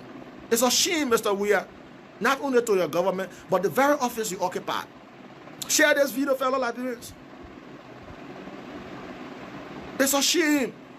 The office you occupy is the office of prestige. It's the office of honor. It's the office of integrity, accountability, transparency, and openness. Since you became president, we had to force you through a protest. I led that protest on July 26, 2018. I led a protest demanding you, President Weah, to declare your assets, which is in accordance with Section 10.1 of the 2014 Code of Conduct Law. When you could not declare your assets, which was a bad precedent, other officials could not declare their assets because you could not declare your assets. Until Martin Kollie and others had to lead a protest on July 26 to compel you to declare your assets. The next day, July 27, after the Independence Day, you declare your assets based on the action. So this president lacks protest. This is why I'm saying to all of you, let us begin to have conversation around the possibility of having a nationwide protest. Not a Mosoralo-based protest or a Monrovia-based protest, a nationwide protest. When Monrovia is locked down, Lofa is also locked down at the same time. When Lofa is locked down, Nima is also locked down at the same time. Bon County is also locked down. Kema is also locked down. Bapolu, Bomi, all counties, Bassa, River Sets, Magibi, Grand Jide, River G, River Sets, Grand Crew, Maryland, Sino. If Monrovia is locked down at the same time, all other counties must be locked down. This is my recommendation, and we need to begin having conversation around the possibility of having a nationwide protest. And this is what I'm working on gradually. I'm talking to a few persons. I'm engaging fellow Liberians from back home and from abroad in the diaspora. I'm engaging them. We will get there very soon. We cannot afford to go to 2023 with a Weah presidency. He's destroying the country. Weah is destroying the country. We did not sign any contract with President Weah for him to reach 2023. There is no provision in the Constitution that guarantees that. I challenge anybody to prove me wrong. I challenge anybody to prove me wrong. The president goes around pronouncing public policies and policy shifts that he cannot even continue or sustain or implement. Look at what he did to the University of Liberia. I just got an information that UR is about to go to its pre-tuition free status. They are about to charge because we cannot pay for the tuition of those students he claimed to give a tuition free education to. He announced in 2018 a tuition free education for all tertiary students attending tertiary institutions, public tertiary institutions in the country. Now he cannot implement his promise, or he cannot fulfill his promise. What kind of president is this? President talk about mineral resource swap. When they came from China, finance minister got on the radio and said we'll have a mineral resource swap with China. China will give us money and we'll give them our mineral. Another unfulfilled promise. The president talked about 9,000 Nigerian teachers coming to the country. Where are they? The president talked about building 7 stadiums in 7 counties. Where are the 7 stadiums? He has not even started one. He talked about 400 street lights along the AIRReT corridor. Where are the street lights? He talked about 2,000 lights across the country. Where are the 2,000 street lights? He talked about building a modern conference hall and other buildings like Twin City on the Bali Island. Where is that project? The president talked about Coastal Highway. Where is the Coastal Highway? He talked about building an estate in West Point for the people there. 2,000 units, housing units. Where is the estate? Where is the estate? Are you asking the president about all these promises? The president has miserably failed. Should we keep him there until 2023? Did we sign contract with President Weah for him to remain in power until 2023? The Constitution doesn't say so. The Constitution is very clear in Article 1. The people can alter the government, they can change the government if they so desire. At their will and pleasure, the government can be changed because all power is inherent in the people. We need to read the Constitution. The day the people decide, they can remove. And I'm calling now for the people to make that definite decision. For us to give Weah the boot. For Weah to go. Weah must leave. That's the next campaign. As I say, I'm working with a lot of Liberians from across the globe to ensure that the campaign intensifies. This time around, I must rather protest. We must insist on a nationwide protest for 1 week. You saw what happened in Sudan? People's power. Remove Omar al-Bashir. You saw what happened in Gambia? The people's power. Remove Yahya Jammeh. You saw what happened in Tunisia? The people's power. Remove Ben Ali. You saw what happened in Egypt? People's power. Remove Hosni Mubarak. You saw what happened in this country. Let me name the other. I'm naming countries. Zimbabwe. Robert Mugabe has stayed too long in power. He was old and the people wanted him out. The people's power removed Robert Mugabe. And I want to salute the revolutionary Robert Mugabe for his tireless effort in defense of Africa. But though he defended Africa's interest and Zimbabwe's interest, but it was time for him to go. He was too old now, for God's sake. And the people demanded that he leaves. And he left. The people's power. So the power Weah has is the people's power. He doesn't know that. He thinks it is his private power or the power of his family that he has. So he's abusing power. He's misusing it. He's misusing his office. Did you listen to the revelation of Mobile Molu? President Weah goes out, collects money in the interest of the country, and he diverts to his personal account. Did you listen to the leak audio? Mobile Molu is on that tape. He said he was drunk when he was talking. How did you know you were drunk? Because when you're drunk, you are subconscious. You can't know whether you were drunk or not. According to the revelation on that leak audio from Mobile Molu said President Weah uses his position to exploit our young women, our young sisters and mothers for job and other opportunities. Is that not an impeachable offense? What did the legislature do about that? No investigative committee was set up to even investigate. If that kind of accusation is made by your own chairman in a very serious country, but now President Weah is impeached. So since the legislature does not have the boards, since the legislature does not have the courage to impeach the president, which is applicable in the context of the Constitution, it is only the people that can decide for themselves. Way of deciding for ourselves, calling for a nationwide protest across the 15 political subdivisions at the same time, calling for Weah to leave. Weah must leave. This is a new campaign. Weah must go. Weah must go. There should be no compromise about this. All of you were in our country when I led the Bring Back Our Money protest. That was the first most popular protest after the war of Liberia. Post-war protest. The first most popular post-war protest. I led thousands of Liberians on the ring. The ring was falling, but thousands of Liberians still came out, petitioning the international community to set up an independent investigative committee. You know what our protest achieved? Today we have the Cllr report. The Cllr report. We have the Cllr report with us. Even if it takes years to come, those who have been indicted by that report will be persecuted. You saw what the protest achieved? When I led the other protest on July 26th, President Weah declared his asset the next day. You saw what our other protest achieved again? President Weah, the vice president, and other senior officials declared their assets. Though they didn't make it public, but it's, according to the GAC, they declared their assets. But they should be making their assets, the net worth of their assets, public. What is there to hide if you claim to be a pro-poor government? If you claim to be a pro-poor president, why are you hiding the net worth of your assets from your people? It's because you want to loot the resources to build additional assets. So you do not want us to know which one you had before becoming president. This is the time for change, my people. This is the time for us to fight for Liberia. And I want to submit to you today a national call, a passionate call, for us to begin having a national conversation around the possibility of having a nationwide protest to demand that Weah leaves. We shouldn't wait for 2023.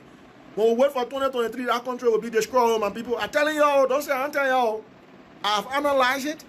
I have looked far beyond. Because me, I do not only look at the surface. I analyze what will happen next year, what will happen in 2021, what will happen even before 2023.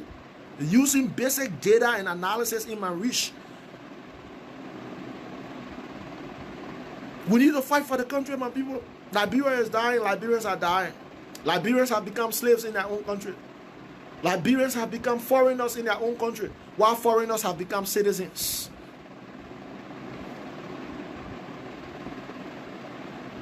Two sides of a country, fellow Liberians. This is the time for us to stand up. Weah must leave. This is a new campaign. Share this with all Liberians. Weah must leave. Weah must leave. And for Weah to leave, we cannot continue to have a Mosoka or a Monrovia-based protest. All commercial cities must be shut down at the same time. We should mobilize our people across the 15 counties. If protest is going on in Monrovia or Mosoka County, protest should be going on in all other counties at the same time. If we shut down our country for even 3 days, the international community will compel Weah to leave, or Weah by himself will resign. Weah by himself will resign. We have had enough. We've given the man 24 months, 2 years.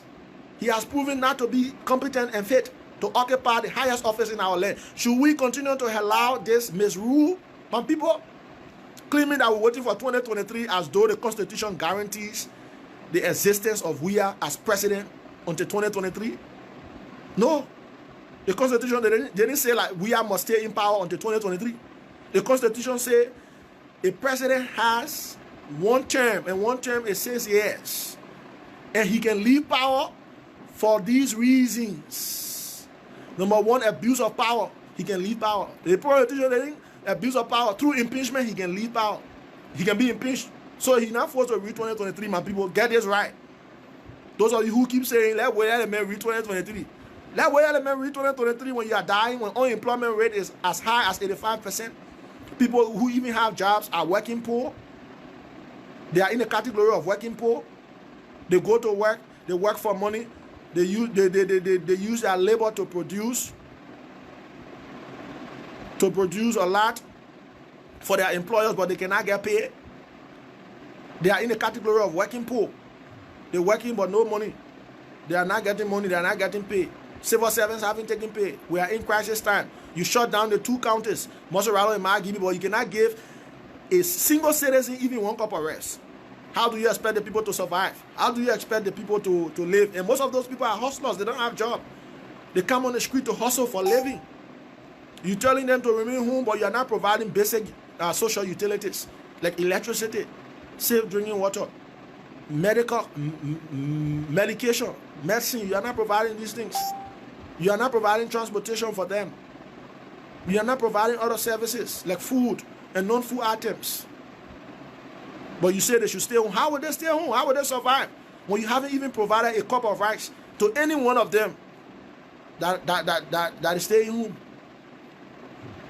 Fellow Liberians, this is the time for a paradigm shift. You are watching the podcast Voices from Exile with Martin K. and Kollie. I'm your usual host, and it is my pleasure to have you on. We've been talking a lot. For almost 3 hours now we've been on.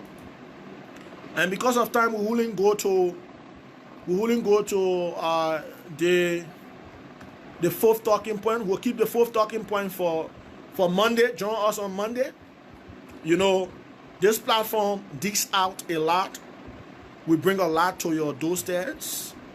We inform you, we educate, we inspire, we provoke national debates, we protect public interest, we fact check, and we also reveal hidden truths. This is the mandate of Voices from Exile with Martin K. and Kollie, your usual host, an activist, a columnist, and an economist. I am.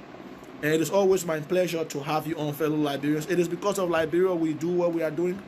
No one else. We want for Liberia to change. We want the best for Liberia, my people. We want the best for Liberia. When I sit here in Exile and see what my people are going through, and read the newspapers, hearing about thousands of people losing their jobs, hearing about hunger, increased hunger, hearing about water scarcity, hearing about gas shortage, economic paralysis, hearing about misrule, bad governance, abuse of power. It breaks my heart. It bleeds my soul. This is unacceptable. This is unacceptable, fellow Liberians. You know, this is why we are running 2 different programs. We are running a writing series. The title of the writing series is On the Zakemon Tree with Martin K. and Kollie. And we are also running this podcast, Duped and Starred, Voices from Exile with Martin K. and Kollie. So we are running both writing and verbal. So this is the work we do. You know, at the appropriate time, we will go to school. You know, at the appropriate time, I will go and do my master. But for now, the country is dying. And this is what I have committed myself to doing as an activist and an emerging economist. So thank you for joining. I appreciate you so much. Your time, your resources, the data you use to monitor this podcast every Monday, Wednesday, and Friday by 7:30 p.m. up to this time. I want to say thank you. You are part of this struggle. You are a component and integral of this collective struggle. This is a collective struggle. It is not a struggle belonging to Martin Kollie. No, I have no ownership to this struggle to deliver Liberia from the current political clique or elite. No, this struggle belongs to the Liberian people. All I'm doing, I'm a vessel. I am a vehicle being used by the Liberian people to deliver their message and protect their interest. That's my job. That's my job, fellow Liberians. That's the job I do. And that's the job I am proud of doing. I am proud to be a Liberian. Likewise you, I guess. All of us are proud to be Liberians, to be called Liberian citizens. But we are not proud of the president we have. No, I'm not proud of the president I have. When I see President Mada Bio and I see my president, I'm not proud of my president. When I see President Nana Akufo-Addo of Ghana making progress, I'm not proud of President Weah, who abuses our sisters and mothers in exchange for jobs and other opportunities. I'm not proud of that president. When I see President Buhari of Nigeria making progress in the interest of Nigeria, I'm not proud of my president. I'm not proud of my president. When I see President Paul Kagame of Rwanda distributing rice, food, and non-food items to his citizens during these crisis times, I'm not proud of my president who will lock down 2 counties of more than 2 million people and he cannot even distribute a spoon of rice to any one of them. I'm not proud of that president. I'm not proud of my people.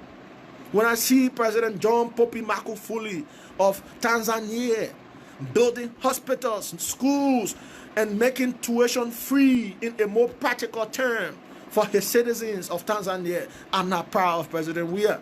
I'm not proud of this president. I'm not proud of this former footballer turned politician president. I'm not proud. I'm a proud Liberian. I'm proud of Liberia, but I'm not proud of the president I have. I'm not proud. The president we have is a disappointment. It's an epitome of embarrassment. He is a symbol of abuse of power. He's a symbol of fraud. He's a symbol of fraud. Look at how he's treating the people of Liberia. Look at how he has been handling this health crisis. Look at how he's looting the coffers of the country. The coffers of the country is bleeding under President Weah. I'm not proud of this president. When I see President Donald Trump talking about America, and it's all about America, I'm not proud of the president we have, because it is all about Weah and not Liberia. President Donald Trump has always said, and he continues to say, America first. In Liberia, the reverse is a reality. We are first and not Liberia. McGill first. Samuel Tuer first. Jefferson Koji first. Not Liberia. Those are hardcore criminals and petty rascals we've given the country to. Hey, my sister, Ambassador Mona Faha, welcome. Sherry Roberts, welcome to all of you. Thank you for joining the podcast. I'm not proud. Do you know what it means to be the chief executive officer of a country? The president didn't understand all of these things before even seeking this post of presidency, before even running for the office of president. He didn't understand the fundamentals of governance, the fundamentals of democracy. Why did he run for president? Why couldn't he run for the president of LFA, Liberia Football Association? At least we would have managed him there.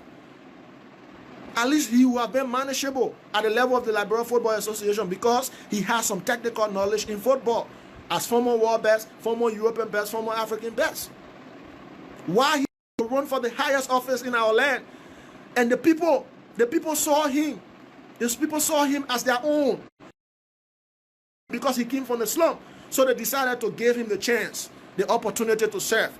Now he has been given the opportunity to serve. It's all about himself and his family. It's not about Liberia. I'm not proud of this president. You think I'm proud of this president? No, I'm not. But one day, the message I have for them, one day they will account for this misrule. One day, a serious government will come to power, a patriotic government, a competent government, a qualified government will come to power. All of them will account. This is a message for Samuel Tuer, who cannot account for our US 25 million. This is a message for Nathaniel McGill, who continues to deceive the president and pillage public coffers. This is a message for Jefferson Koji, a message for Akaros Gray, Moba Molu, a message for Alasha Stalu and all those higher ups or henchmen and women of President Weah. This is a message for you. One day you account for this misrule. One day you account for waging poverty on the Liberian people. You account for waging war, the war of hardship on the Liberian people. You account for waging corruption in our society. One day the day is coming. I'm not proud of this president, fellow Liberians. My heart bleeds every day when our people are becoming common beggars, when more young people are becoming drug addicts, Zogos, and there is no concrete solution to save their lives and save their future. I'm not proud of this president. I'm not proud. How can I be proud of a president who has built for himself mansions and estates in less than 8 months? Why the people do not have food to eat? Why the people do not have access to basic social amenities and utilities? Are you proud of this president? Let me ask all of you witnessing this podcast. For me, I'm not proud of this president. I am a proud Liberian. I love Liberia. I'm proud of Liberia as a country, as an independent and sovereign state. But I'm not proud of the president Liberia has. I'm not proud of that president. I'm not. I'm not proud of that president.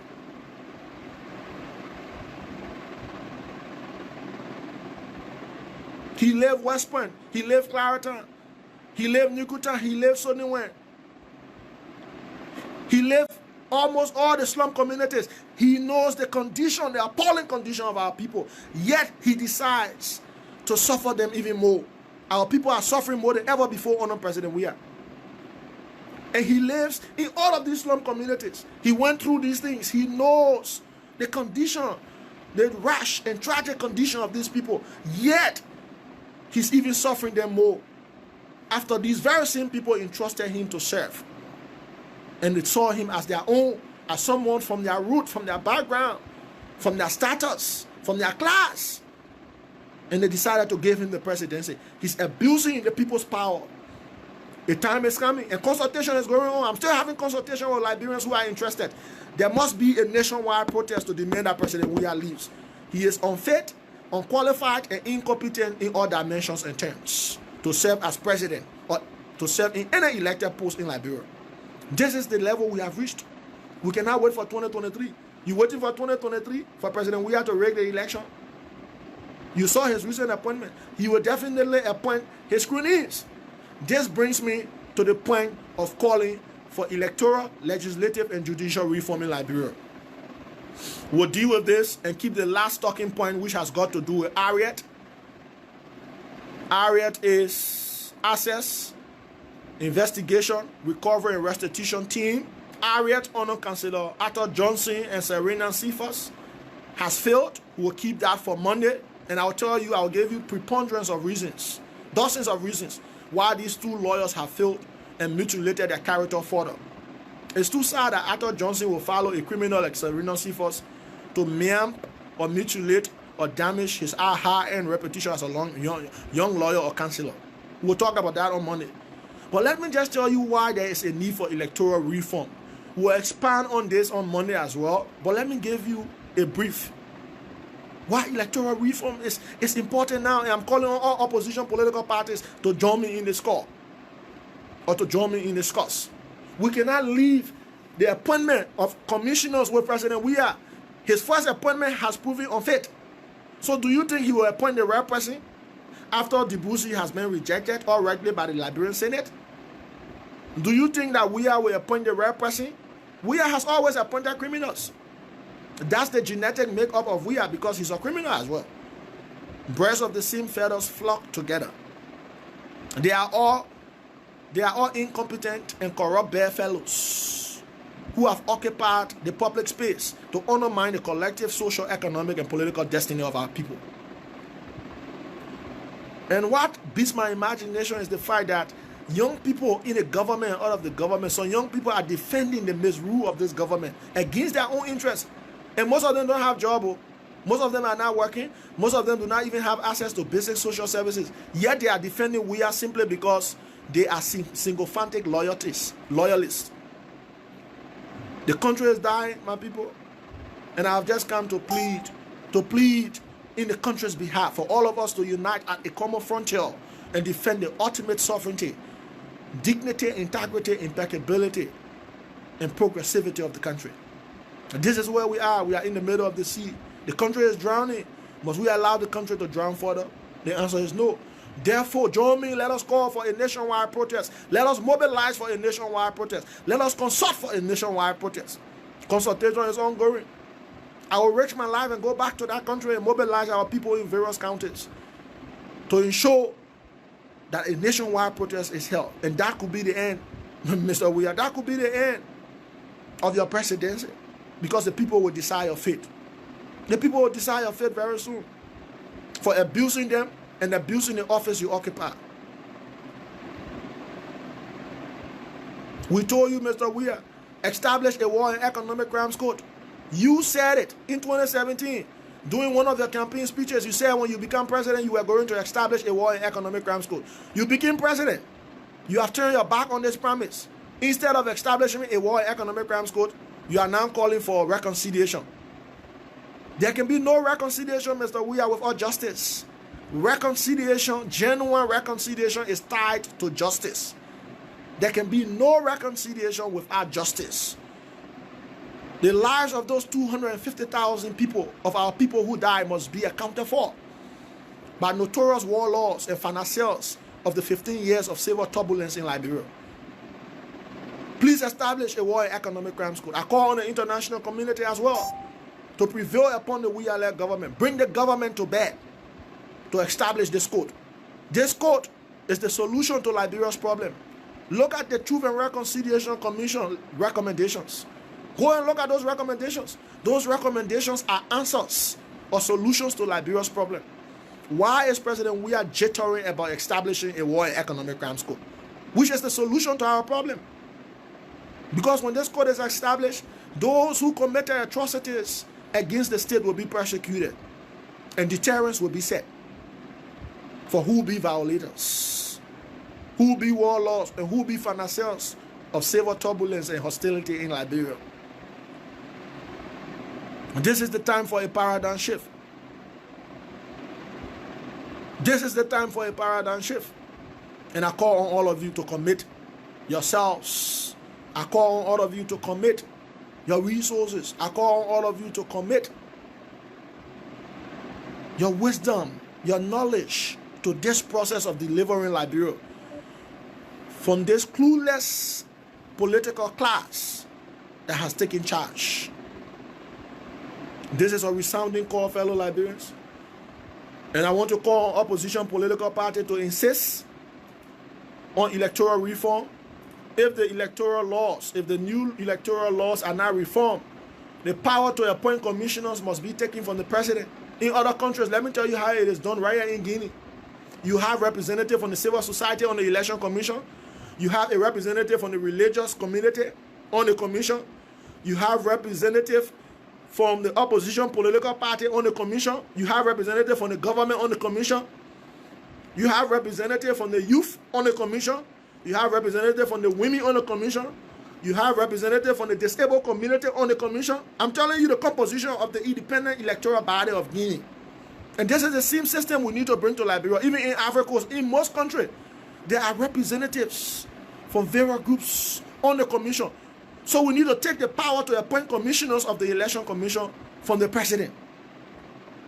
An independent board composing of these various representatives from these various groups need to be established. This is my recommendation. There is a need for an immediate electoral reform. There is also a need for a legislative reform, and people. These reforms are important to sustain democracy, to consolidate security, to promote to protect the peace, and to ensure social, democratic, and economic coherence. To avoid crisis in our country, electoral reform is a must. And I hope the ECOWAS is listening. I hope the African Union is listening. I hope the international community, especially our traditional partner, the United States, is listening. Electoral reform ahead of 2020 and 2023 elections is a matter of national imperative. And the opposition political parties must push for this. Otherwise, we will rig the election and the country will be plunged into chaos and crisis.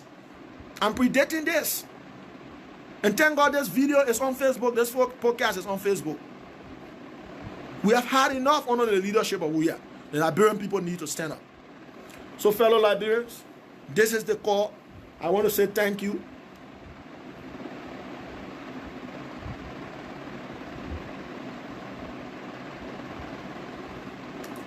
I want to say thank you, fellow Liberians, for joining Voices from Exile with Martin K. and Kollie. It is my pleasure to always have you on. Join me next Monday, this coming Monday. Enjoy your weekend, you know. Let us end with a few music. Got two music, you know. That weekend here. So, I'm going to say now I'm going downtown. Don't worry, see, DJ. I'm far from Africa. You can't get me easily. Don't worry about me. I'm far from Africa. I'm in Exile. But I'm not telling you where I am. My location is unknown. You can't get me easily. Where I am, it's too far. What I know is I'm in Exile. So the country I'm in is Exile. Consider it as Exile. So fellow Liberians, I want to say thank you for us. It's always our pleasure to have you on this from Exile with Martin K. and Kollie. We've been talking for 3 hours pertinent to issues in Liberia. It's about Liberia, no one else. And we must defend the cost of the interest of the country at all times, no matter who we are or no matter where we are. This is what I believe. And this is the only way we can deliver Liberia from the current tragedy looming over the country. Catastrophe is looming. Tragedy is looming. Our people are suffering. The country is owned by foreigners and aliens. The people have no control over their own destiny. Our people have become foreigners and aliens in their own country, while foreigners and aliens have become Liberians in Liberia. We have to break this barrier. We have to break this vicious cycle of poverty, inequality, injustice. We have to break this cycle, my people. And I want to call on all of you witnessing this podcast to join me for us to break this barrier, this vicious cycle once and for all. This has been looming for decades now. Liberians have been on this tragic lane for decades.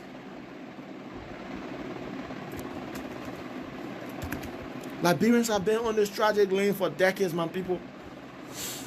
I know for those of you who are in the diaspora, one day you will want to go home and you will want to see Liberia as a better country. We must make it better now. We must fight for Liberia so that when you reach your retirement age, wherever you are, you can go and have some rest in your home. Let's make Liberia better together. Liberia cannot get better on a Weah.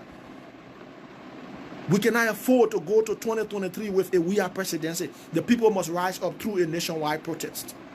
And I'm up for this. Consultation is ongoing. Very soon there will be a showdown in Liberia across the 15 political subdivisions.